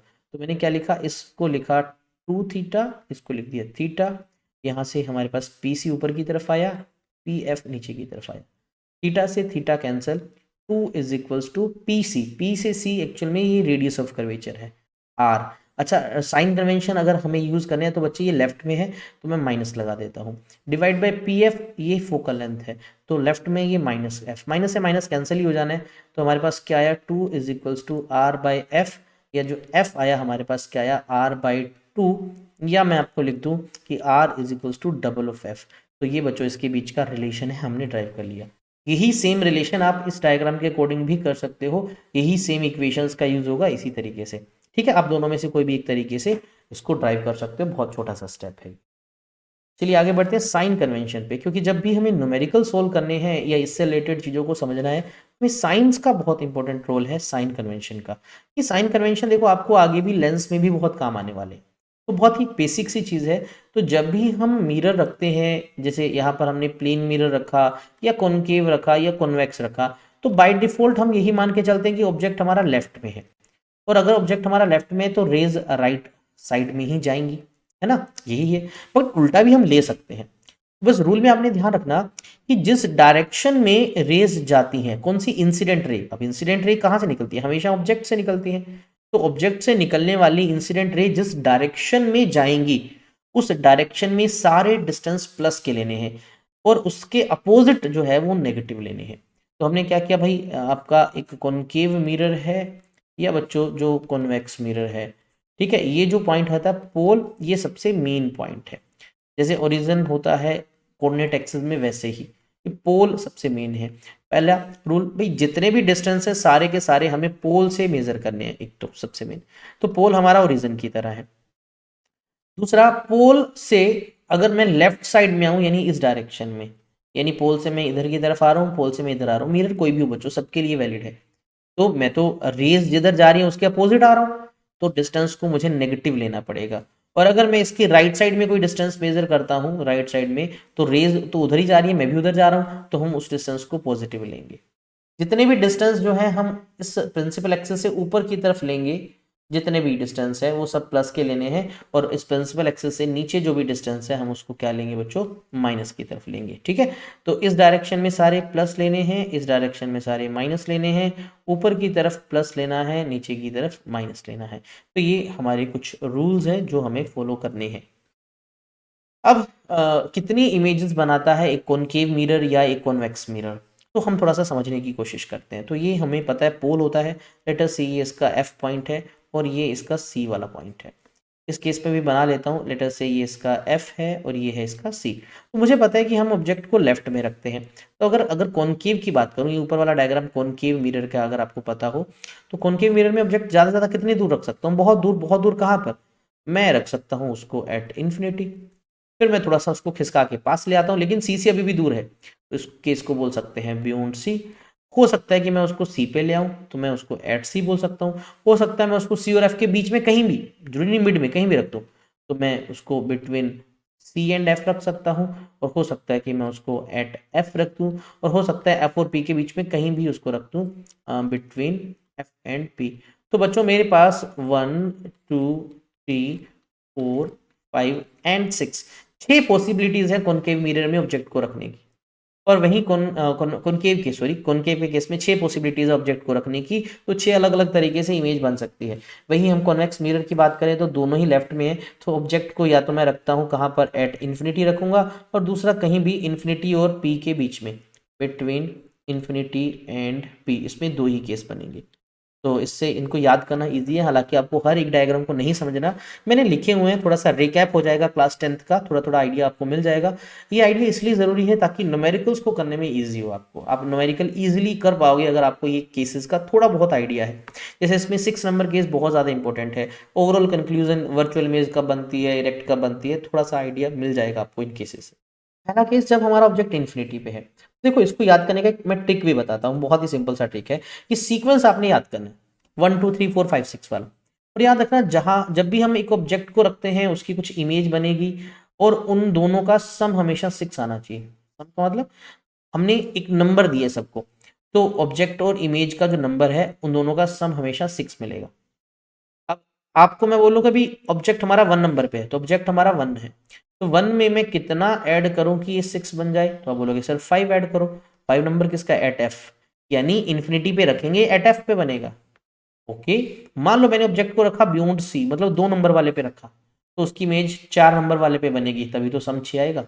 4 नंबर मतलब between C and F image बनेगी। अगर ऑब्जेक्ट को मैं 3 नंबर पे रखता हूँ, एट सी रखता हूँ, तो 3 में मैं कितना ऐड करूँ कि 6 बन जाए? 3 ही ऐड करना पड़ेगा, तो एट सी पे रखने पर एट सी पे ही इमेज बनती है। मैंने ऑब्जेक्ट को रखा 4 नंबर पे, इमेज बनेगी 2 नंबर पे बियॉन्ड सी। मैंने ऑब्जेक्ट को रखा 5 नंबर पे, इमेज बनेगी 1 नंबर पे। मैंने ऑब्जेक्ट को रखा 6 नंबर पे, इमेज बनेगी 0 पे। अब 0 क्या है? 0 होता है बिहाइंड, यानी ये केस थोड़ा सा स्पेशल है। यानी ऑब्जेक्ट जब बिटवीन सी एंड पी होता है तो इमेज बिहाइंड बनती है, इस साइड में बनेगी, वो 0 नंबर वाला पॉइंट है हमारा। तो ऐसे सीक्वेंस आप याद कर सकते हो। ये इंडिविजुअल सब बता रखे हैं, ठीक है। तो फर्स्ट सीन जो है, जब हमारा ऑब्जेक्ट इन्फिनिटी पे होता है तो पैरेलल रेज आती हैं, तो उसको कन्वर्ज कर देता है, और जो इमेज है वो फोकस पे बनती है, और हमारी इमेज रियल होती है। रियल हमेशा इन्वर्टेड होती है, ध्यान रखना। हाईली डिमिनिश मतलब बहुत छोटे साइज की होती है। अगर हमने ऑब्जेक्ट रखा बियॉन्ड सी, मतलब सी से काफ़ी पीछे रखा, तो उसकी इमेज सी और एफ के बीच में बनती है। देखो बच्चों ये कौन सा केस है? ये 2 नंबर वाला केस है, तो 4 नंबर पे इमेज बनी जो कि है सी एंड एफ के बीच में। साइज छोटा है बट रियल और इन्वर्टेड है। ओके, नेक्स्ट केस जब हमने सी पे रखा, तो ये केस 3 है, तो 3 में 3 ऐड करना है, तो सी वाले केस में सी पे ही बनेगी। जब सेम जगह पे बन रही है तो साइज भी सेम मिलेगा आपको, बट ये उल्टी इमेज बना रहा है, ये रियल और इन्वर्टेड है। इस केस में मैग्निफिकेशन आपकी -1 है। -1 का मतलब इमेज जो है वो उल्टी इमेज बन रही है, लेकिन बन सेम साइज की रही है। प्लेन मिरर में +1 होता था क्योंकि सेम साइज और सीधी इमेज बनती थी। इसमें -1 है, सेम साइज बट उल्टी इमेज। फिर हमने रखा सी और एफ के बीच में, 4 नंबर पे रखा, 2 नंबर पे इमेज बनेगी बियॉन्ड सी। देख लो बियॉन्ड सी बन रही है, रियल इन्वर्टेड और इन लार्ज साइज है, बड़े साइज की बनेगी। अब साइज बड़े ही होते जाएंगे, ठीक है। देखो सबसे पहले केस में हाईली डिमिनिश था, बहुत छोटी सी इमेज थी, फिर साइज थोड़ा सा बढ़ गया, इस केस में साइज बराबर हो गया, इसमें बड़ा साइज बन गया, और अगले में सबसे ज़्यादा बन जाएगा। तो जब 5 पे रखते हैं एट फोकस, तो 1 पे ही बनेगी, यानी इन्फिनिटी पे इमेज बनेगी। देख लो एट इन्फिनिटी, रियल इन्वर्टेड और हाईली लार्ज, बहुत बड़ी।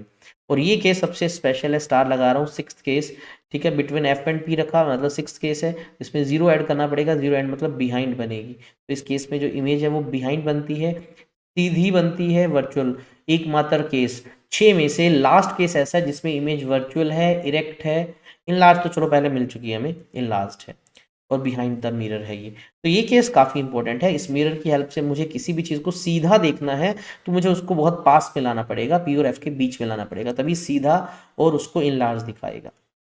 ये तो ओवरऑल कंक्लूजन निकालें किसका, कॉनकेव मिरर का। बच्चों कॉनकेव मिरर जो है, हम अगर उसके सामने एक ऑब्जेक्ट को रखते हैं, ये सब रियल ऑब्जेक्ट के लिए है, तो इमेज हमारी रियल भी हो सकती है, वर्चुअल भी हो सकती है। तो 5 केसेस में ये हमें मिला था, और वर्चुअल वाला हमें सिर्फ एक ही केस में मिला था, आपको याद होगा। ठीक है, ये वर्चुअल वाला एक केस कब था, जब हमारा जो ऑब्जेक्ट था कहाँ, बिटवीन एफ एंड पी, वो लास्ट केस था जो। ओके, रियल वाली हमेशा इन्वर्टेड बनती है, तुम्हें पता है, वर्चुअल वाली हमेशा इरेक्ट बनती है। जो इन्वर्टेड थी वो स्मॉल साइज की भी थी, सेम साइज की भी थी, लार्ज साइज की भी थी, लेकिन इरेक्ट हमेशा लार्ज साइज वाली ही थी, आपको पता होगा। 6th केस की बात हो रही है ये। ठीक है, ये 6th केस की बात हो रही है। ओके, चलिए अब बात करते हैं, कॉन्वेक्स मिरर के दो ही केस हैं, या तो इन्फिनिटी पे रख दो, या इन्फिनिटी और पी के बीच में कहीं पर भी। जब इन्फिनिटी पे रखते हैं तो इसकी इमेज फोकस पे बनती है, हाईली डिमिनिश्ड है, और पीछे की तरफ बनी है बच्चों, डॉटेड लाइन से बनेगी, तो वर्चुअल इमेज ही होगी। और अगर हमने कहा पी और इन्फिनिटी के बीच में कहीं पर भी रख दो, तब भी उसकी इमेज बनेगी, वर्चुअल बनेगी, छोटे साइज की बनेगी और बिहाइंड बनेगी। तो ओवरऑल कंक्लूजन दोनों का निकाल सकते हो भाई, कॉन्वेक्स मिरर हमेशा जो है ऑलवेज वर्चुअल इमेज बनाता है, और छोटे साइज की इमेज बनाता है। ठीक है, वर्चुअल है, इरेक्ट है, हमेशा स्मॉल साइज की इमेज है, ये इसकी खास बात है। तो याद रखना, कुछ कई बार क्वेश्चंस जो होते हैं कंफ्यूज करने के लिए, असर्शन रीजन में स्टेटमेंट बड़ी बड़ी कंफ्यूजन आ सकती है। तुमसे बोल दे कि concave mirror always form real image, नहीं भाई, 5 केसेस में बनाता है, ऑलवेज नहीं बनाता। या तुम्हें बोल दे concave mirror sometimes form real image, हाँ ये तो ठीक है, कुछ कुछ केसेस में बनाते हैं। मैं बोल दूं concave mirror can form virtual image, हाँ बना सकते हैं virtual. Convex mirror can form real image, no वो कभी नहीं बनाएगा, कॉन्वेक्स ऑलवेज फॉर्म वर्चुअल। तो ये स्टेटमेंट वाइज भी आपने ध्यान रखना है, ऑलवेज, समटाइम्स, ये वर्ड्स तुम्हें कंफ्यूज कर सकते हैं। ओवरऑल कंक्लूजन निकालें कॉन्वेक्स का, हम ऑब्जेक्ट हमेशा रियल ही लेते हैं। कॉन्वेक्स मिरर दोनों ही केसेस में, दो ही केसेस में वर्चुअल इमेज बनाता है, जो इरेक्ट है और स्मॉल साइज की है। ये भाई इसकी खास बात है ही है, किसकी, कॉन्वेक्स मिरर की। अब किसी चीज़ को छोटा देखना और वो भी सीधा देखना, क्या ये फायदेमंद है? बिल्कुल फायदेमंद है। तो आपको शायद पता होगा, कॉन्वेक्स मिरर का यूज़ होता है बच्चों जहाँ पर डेंजरस टर्न है, हमें ज़्यादा चीज़ों को थोड़ी जगह में देखना है, जहाँ लार्ज फील्ड ऑफ व्यू की रिक्वायरमेंट होती है, जहाँ पर मैं आपसे बोलूँ कि थोड़ी सी जगह, तो सॉरी, ज़्यादा जगह को थोड़ी सी जगह में देखना होता है।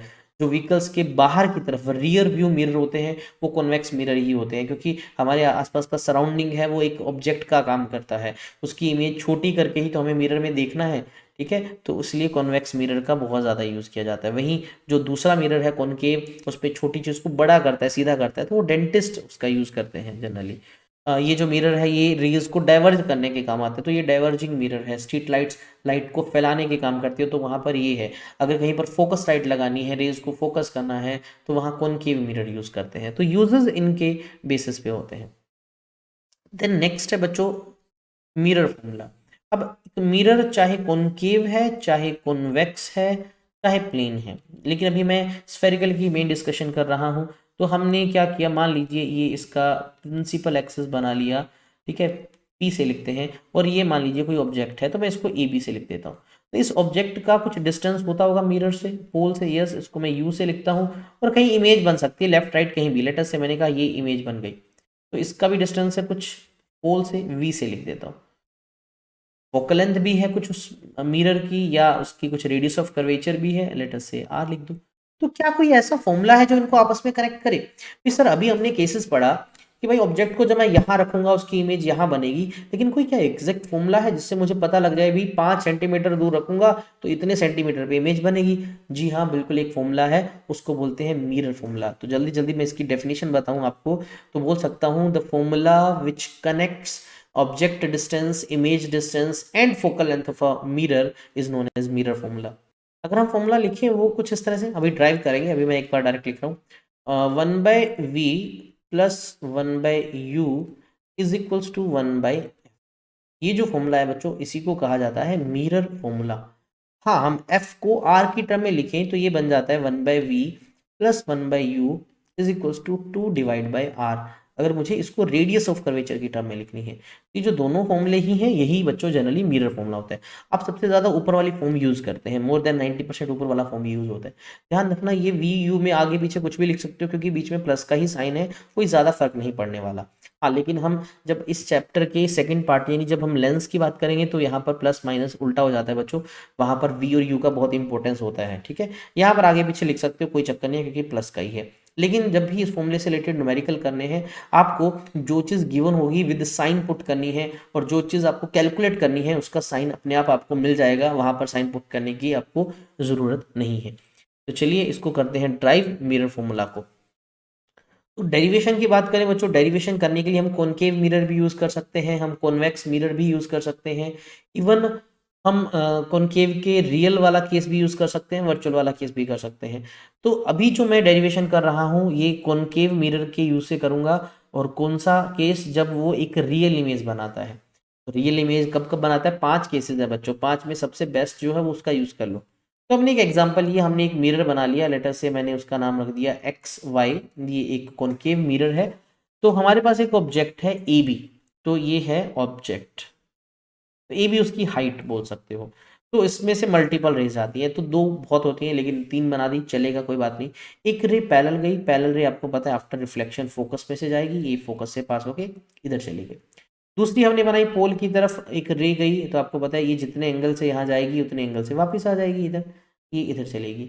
और तीसरा रे हमने सी से पास किया, आपको पता है सी वाली लाइन नॉर्मल ही होती है, तो नॉर्मल वाली लाइन में वो वापस रिफ्लेक्ट होकर उसी पे वापस आ जाएगा।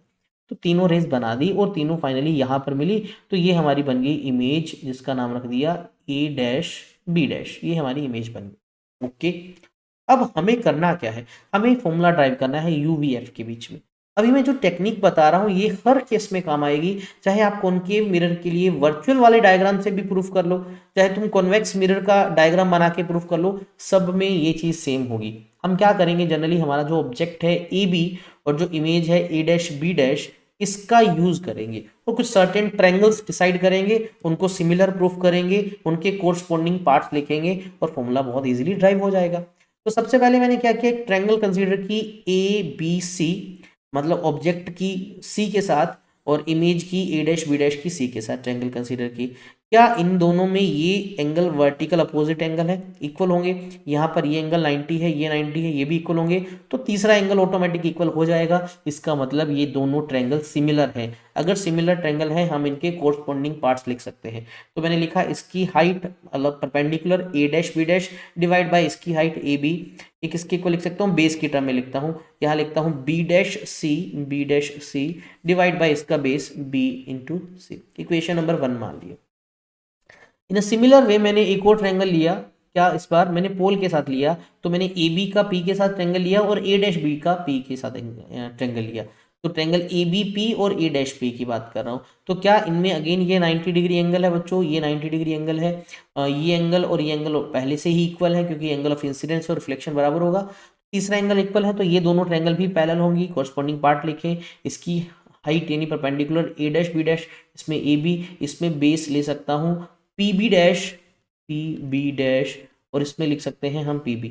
Okay, equation number 2। तो इक्वेशन 1 और 2 दोनों को देखो तो ये A dash B dash divide by A B A dash B dash divide by A B, दोनों को इक्वेट कर दो। हमारे पास क्या आ गया, B dash C divide by B C is equals to P B dash divide by P B. चलिए बच्चों इसको करते हैं फर्दर सोल्व।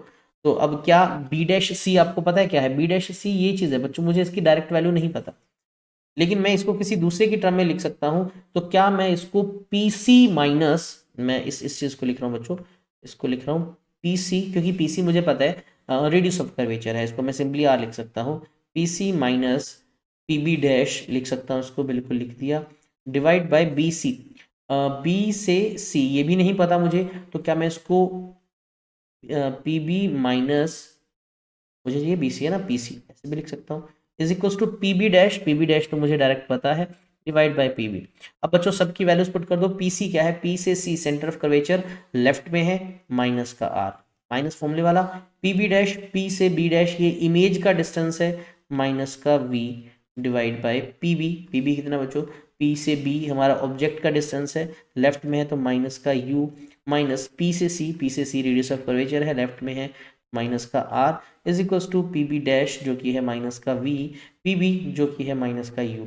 अब साइन वाइन ध्यान से देख लेना बच्चों, इस माइनस से इस माइनस को कैंसिल कर दो, यहाँ से आया आपके पास माइनस आर प्लस का वी डिवाइड बाय माइनस का यू प्लस का R is equals to V by U. Cross multiply कर देता हूँ मैं इस पूरे को, तो ये हमारा हमारा माइनस का u into R plus U into V is equals to minus का u इंटू वी प्लस का v इंटू आर। ये बच्चों इधर जाके एडअप हो जाएगा, तो ये बन जाएगा 2uv is equals to V R plus में यू आर। ये इक्वेशन आ गई है ना। अब इस पूरे को यू वी आर से डिवाइड करते हैं। चलिए हमारे पास आया 2u into V is equals to हमारे पास बना V R plus U R, V R plus U R. मैंने इसको भी डिवाइड किया यू वी आर से, इसको भी डिवाइड किया यू वी आर से, इसको भी डिवाइड किया यू वी आर से। तो यहाँ से यू वी से U V cancel, V R से V R cancel, U R से यू आर कैंसिल। यहाँ से बचा 2 divide by R is equals to 1 by U plus 1 by V. तो इसको हम 1 बाई एफ भी लिख सकते हैं, तो 1 by F is equals to 1 by U plus 1 by V. इसको लेफ्ट को राइट, राइट को लेफ्ट में लिख के 1 by V plus 1 by you is equals to 1 by F.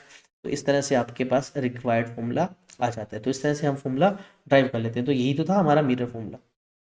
हाँ, अगर आप देखें तो यही था मेरा फॉर्मूला। आप ये इस टर्म में भी लिख सकते हो, आपको 2/r को 1/f ना लिख के सीधा भी लिख सकते हो। तो इस तरह से हम फॉर्मूला बच्चों ड्राइव कर लेते हैं, ठीक है। बस ध्यान रखना ट्रायंगल्स कंसीडर करनी। ट्रायंगल कौन सी? ऑब्जेक्ट की सी के साथ, इमेज की सी के साथ, ऑब्जेक्ट की पी के साथ, इमेज की फी के साथ। तो दोनों को सिमिलर प्रूफ किया और उसके कोरस्पॉन्डिंग पार्ट्स को लिखा। कोरस्पॉन्डिंग पार्ट्स में भी हमने इनकी हाइट ली क्योंकि ये तो दोनों में इक्वल आ जाएगी, और दोनों के बेस लिए क्योंकि बेसिस से मुझे यू और वी की टर्म में फॉर्मूला मिला। अब एक चीज और आपको बताना चाहूं, अगर आप इस इक्वेशन नंबर 2 को देखो तो हमें उसमें मिला है A dash B dash by A B, A dash B dash by A B is equals to P B dash by P B. अब ये क्यों बता रहा हूं? क्योंकि A dash B dash actual में हाइट है इमेज की, ए बी है हाइट ऑफ ऑब्जेक्ट की, तो ये height of image divide by height of object है। पीबी डैश क्या है? पीबी डैश है इमेज का डिस्टेंस, और पीबी क्या है? ऑब्जेक्ट का डिस्टेंस। तो अगर मैं इसके अंदर फॉर्मूले वाइज पुट करूं तो ए डैश बी डैश अगर आप देखो तो ये नीचे की तरफ है, तो मैं इसको पुट कर रहा हूं माइनस का h2 divide by A B, ये ऊपर की तरफ है तो प्लस का h1। पीबी डैश जो है हमारा माइनस का v है, पीबी जो है हमारा ये है माइनस का u, तो इससे कैंसिल हो जाएगा। तो h2 बाई h1 आया माइनस का v बाई u, ये माइनस में लेफ्ट में ले गया। तो इस चीज़ को हम बच्चों बाद में नाम देंगे मैग्निफिकेशन, ठीक है। ये हालांकि अभी जरूरत नहीं है इसको करने की, ठीक है, ये हम नेक्स्ट पढ़ेंगे मैग्निफिकेशन। तो एक मिरर जो है उसके सामने एक ऑब्जेक्ट को रखते हैं, उसकी इमेज बनाएगा, वो छोटी बनेगी बड़ी बनेगी, तो कैसे पता लगेगा? वो तो उसका रेशियो निकाल के पता लगेगा कि भाई इमेज का साइज कितना, ऑब्जेक्ट का साइज कितना है ना, h2 बाई h1 से। उस रेशियो को मैग्निफिकेशन बोलेंगे। और मैग्निफिकेशन का फॉर्मूला मिरर के लिए होता है माइनस वी बाई यू, कि हमने यहाँ से ड्राइव कर लिया। आप बाकी तरीके से भी ड्राइव कर सकते हो, बाद में हम डायरेक्ट लिख लेंगे, ठीक है। तो मैंने आपको ड्राइव करके बता दिया, ये सेकंड इक्वेशन का यूज करके होता है। तो ये यूज होता है किसके लिए? m का फॉर्मूला बनाने के लिए। तो m का formula h2 by h1 is equal to minus का v बाई यू, ये फॉर्मूला यूज करेंगे।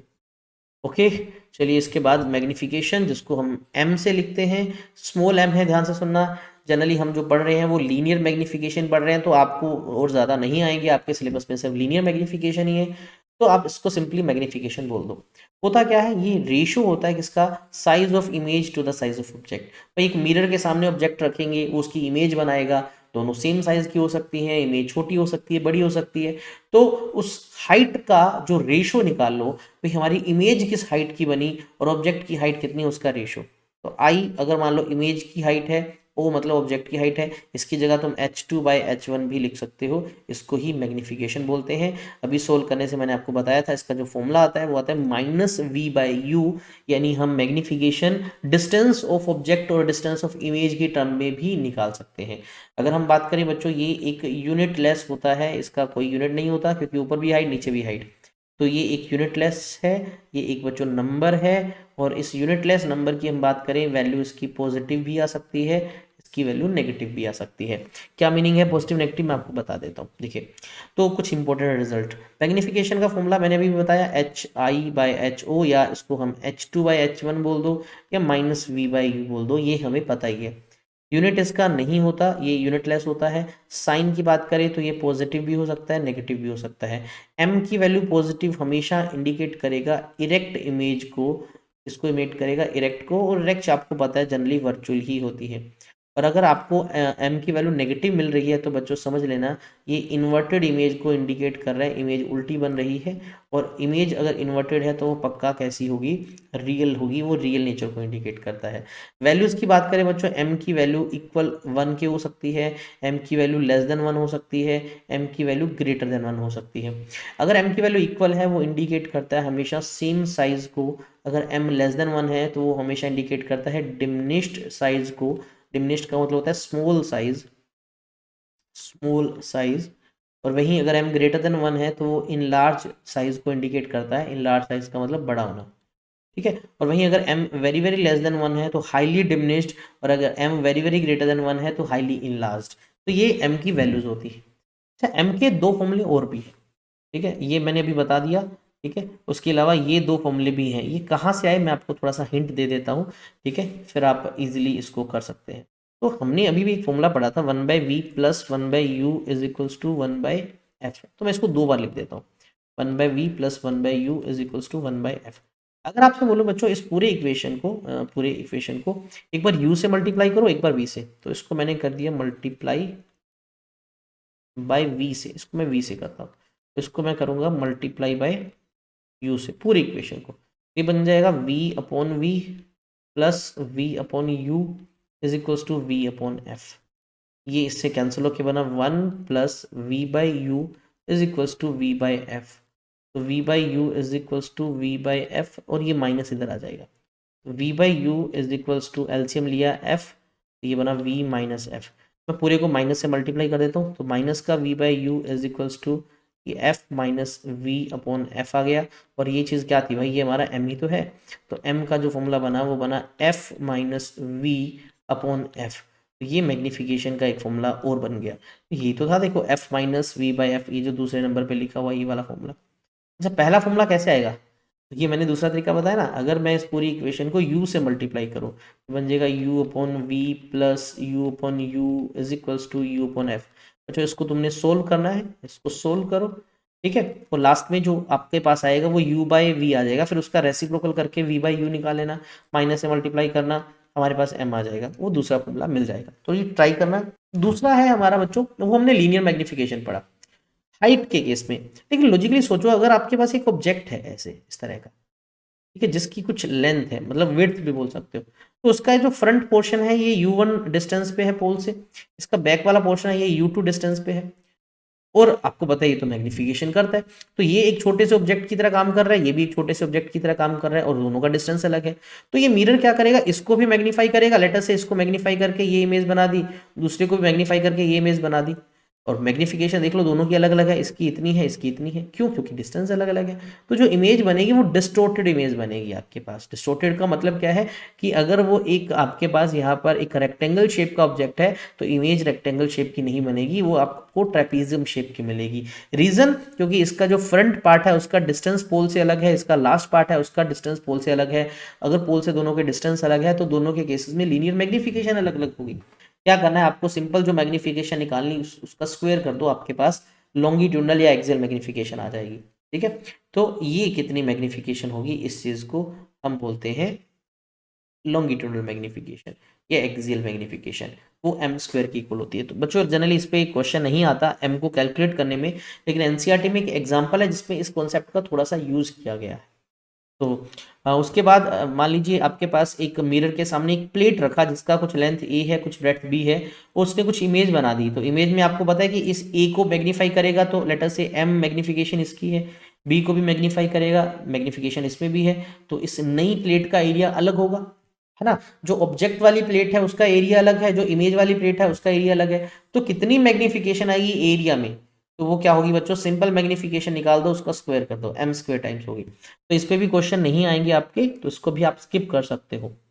देखो ये एग्जांपल आपका एनसीईआरटी का है, कहा आपको कि मान लीजिए आपने एक कॉनकेव मिरर लिया, तो भाई एक कॉनकेव मिरर है हमारे पास, और ये इसका प्रिंसिपल एक्सिस मैं बना देता हूँ। लोअर हाफ को आपने कवर कर दिया, मतलब आपने इसको किसी पेपर से ऐसे ढक दिया, ओके, ओपेक ऑब्जेक्ट से लाइट आर पार नहीं जा सकती। अब इससे इमेज पे क्या फर्क पड़ेगा? मान लीजिए एक ऑब्जेक्ट है, तो क्या इसकी इमेज नहीं बनेगी? बच्चों इसकी इमेज बनेगी, एज इट इज बनेगी। फर्क क्या है? मान लीजिए वो जो रेज है वो पहले 500 रेज मिलके बना रही थी, अब शायद आधी रेज रिफ्लेक्ट नहीं हो पा रही, यहाँ से आधी रेज रिफ्लेक्ट हो पा रही है, तो अब इमेज जो है उसके लिए कौन रिस्पॉन्सिबल है? हाफ पार्ट रिस्पॉन्सिबल है। तो शायद इंटेंसिटी ऑफ इमेज जो है उस पर फर्क पड़ जाएगा, लेकिन इमेज अभी भी पूरी बनेगी और उसी जगह पे बनेगी। देखिए ये सब आपको दे रखा है, रिफ्लेक्टिंग सरफेस रिड्यूस हो गया तो इंटेंसिटी ऑफ इमेज की थोड़ी सी कम हो जाएगी, बट बनेगी वो पूरी बनेगी।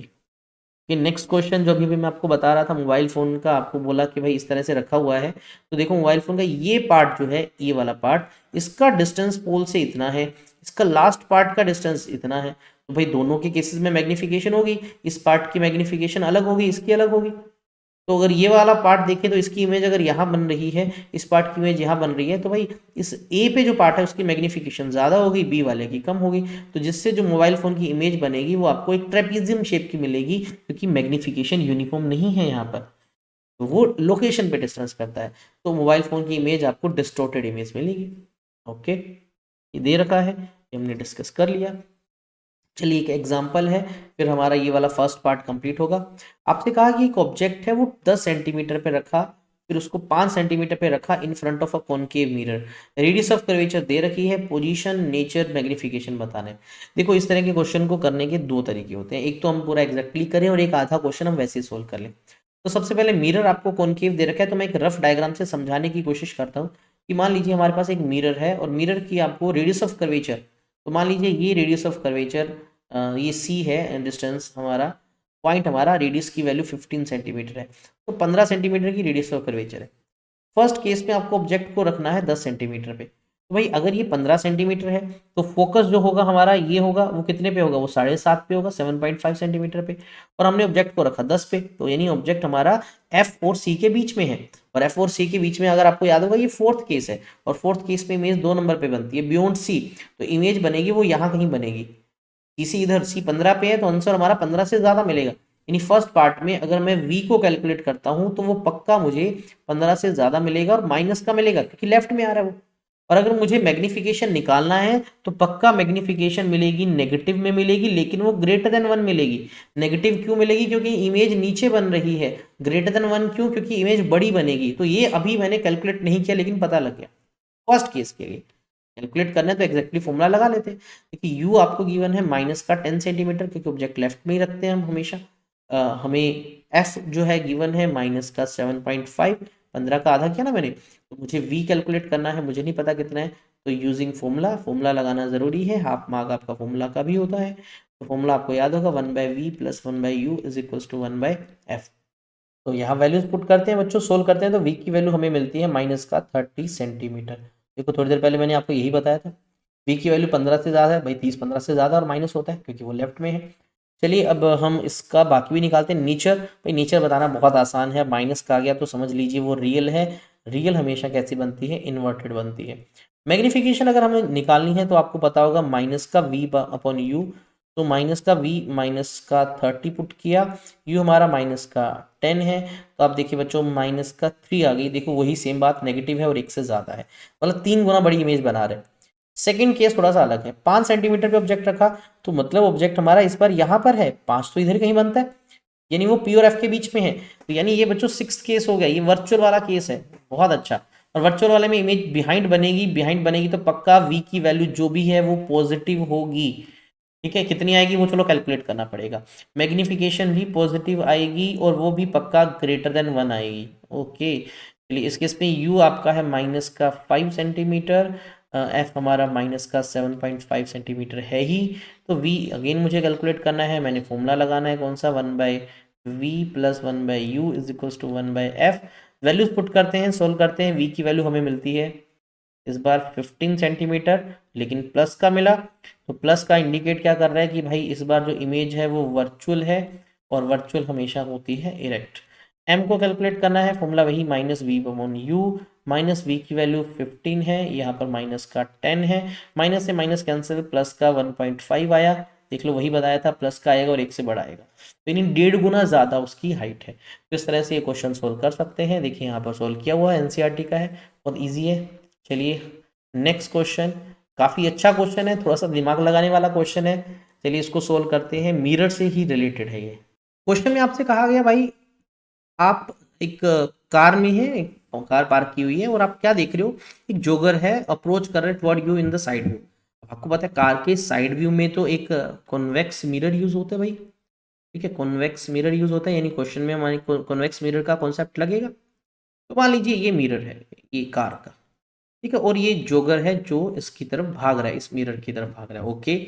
इस मिरर की रेडियस ऑफ कर्वेचर आपको 2 मीटर गिवन है, तो फोकल लेंथ तो वो इसका भैया आधा होता है, तो प्लस का 1 मीटर होगा। चलिए ठीक है। Jogger is running at a speed of 5 metre per second. Jogger आगे भाग रहा है 5 मीटर पर सेकेंड की स्पीड से, मतलब हर 1 सेकेंड में वो 5 मीटर आगे आ जाता है, मिरर के नजदीक आ जाता है। How fast the image of the jogger move, भाई इसके अंदर इमेज बन रही होगी। तो मान लीजिए ये जोगर जब यहाँ था, लेट अस से इमेज यहाँ पर है, जोगर 1 सेकंड के बाद यहाँ पर पहुंच गया, तो इमेज भी 1 सेकंड के बाद कहीं आगे आ गई होगी। तो ये किस स्पीड से भाग रहा है मुझे ये बताना है। तो कैसे बताएं सर, थोड़ा सा अजीब सा क्वेश्चन आ गया।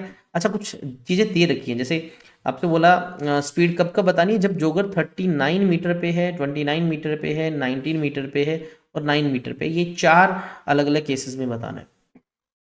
बहुत ईजी है। चलिए फर्स्ट केस करते हैं, लेटर से जोगर 39 मीटर पे है, यानी वो मिरर से 39 मीटर पीछे खड़ा है। अभी लेटर से इस इंस्टेंट की बात कर रहे हैं, तो यू जो हुआ वो हमारा कितना हुआ, 39 हुआ, माइनस का क्योंकि भाई लेफ्ट में है, फोकल लेंथ +1 ही लेनी है। हम इससे v कैलकुलेट कर लेते हैं बच्चों, फॉर्मूला आपको पता है 1/v + 1/u = 1/f। इसका यूज करना है, हम v कैलकुलेट करते हैं और v हमारे पास आता है 39/40 मीटर, ये v आ गया। यानी जब वो 39 पे है तो हमारा जो इमेज है उस जोगर का 39/40 मीटर पे है। चलिए इतना समझ आया। अब आपको पता है 1 सेकंड के बाद, अब आफ्टर 1 सेकंड, 1 सेकंड के बाद क्या कहानी है, 1 सेकंड के बाद जोगर यहाँ आ गया, तो आपको बताया कि भी उसकी स्पीड 5 मीटर पर सेकंड है, तो 1 सेकंड में 5 मीटर आगे आया होगा। तो अब क्या वो उसी मिरर से 34 मीटर पे है, बिल्कुल सर 34 मीटर पे, 39 पे था, 1 सेकंड में 5 मीटर बढ़ गया आगे, तो 5 कम कर दिया मैंने, 34 पे है। तो इस बार मैंने u को लिया -34, f भाई हमारा वही है 1, मैंने v दोबारा से कैलकुलेट कर लिया, यही सेम फॉर्मूला लगाया, मैंने v कैलकुलेट कर लिया और ये आया 34/35 मीटर। ओके, अब जरा ध्यान से सुना इस बात को, 39 मीटर पे था, 35 मीटर पे आ गया, इसको लगा 1 सेकेंड। तो स्पीड निकालना बहुत इजी था, 39 - 35, सॉरी 34 है ना, 39 - 34 डिवाइड बाई 1, इससे स्पीड आ गई। तो ये क्या बता रहा है, ये ऑब्जेक्ट की स्पीड को कैलकुलेट करने के काम आ रहा है। कैसे निकालोगे, 39 - 34 डिवाइड बाई जो टाइम लगा, तो ये स्पीड आई 5 मीटर पर सेकेंड। अब सोचो इमेज के केस में, तो वो था 39/40 मीटर पे इमेज थी, अब वो इमेज आ गई 34/35 मीटर पे, तो इसको लगा 1 सेकेंड। अब इसकी इमेज की स्पीड बताओ, इमेज स्पीड, भाई इमेज स्पीड कैसे निकलेगी, देखो 39/40 - 34/35 होल डिवाइड बाई 1, इसकी स्पीड आ जाएगी। जब इसको सोल्व करते हैं ये आती है 1/280 मीटर पर सेकेंड। तो ये जो स्पीड है, ये मिरर के अंदर इमेज के मूव करने की, वो जोगर है उसकी इमेज इतनी स्पीड से मूव कर रही है।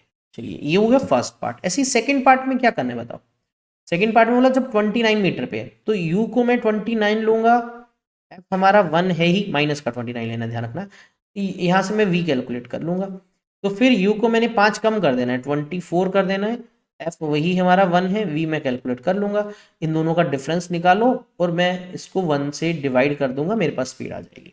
इसी तरह से थर्ड पार्ट में क्या है बच्चों, 19 मीटर है तो माइनस का 19 लूंगा, f 1 है, मैं v कैलकुलेट कर लूंगा और फिर u को मैंने 5 कम कर देना है, माइनस का 14 ले लेना है, f1 है ही, v कैलकुलेट कर लूंगा, इन दोनों का डिफरेंस लेना है, 1 से डिवाइड कर देना है, स्पीड आ जाएगी। मैं सिमिलर वे में 9 मीटर वाला कर लूंगा। तो इस तरह से ये क्वेश्चन करना था, थोड़ा सा कॉन्सेप्ट लगाया, ईजी था।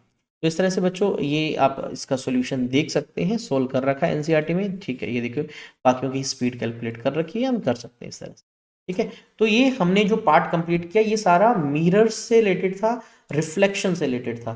तो नेक्स्ट पार्ट जो रहेगा वो रिफ्रैक्शन ऑफ लाइट पे बेस्ड होगा, उसमें हम रिफ्रैक्टिव इंडेक्स, लेंसेज और बाकी कॉन्सेप्ट को सीखेंगे। तो चलिए इस पार्ट में इतना ही, अगली वीडियो में मिलेंगे अगले पार्ट को लेके। तो वीडियो अच्छी लगी तो लाइक करना, मिलते हैं अगली वीडियो में। स्टे सेफ, स्टे हैप्पी, जय हिंद, जय भारत।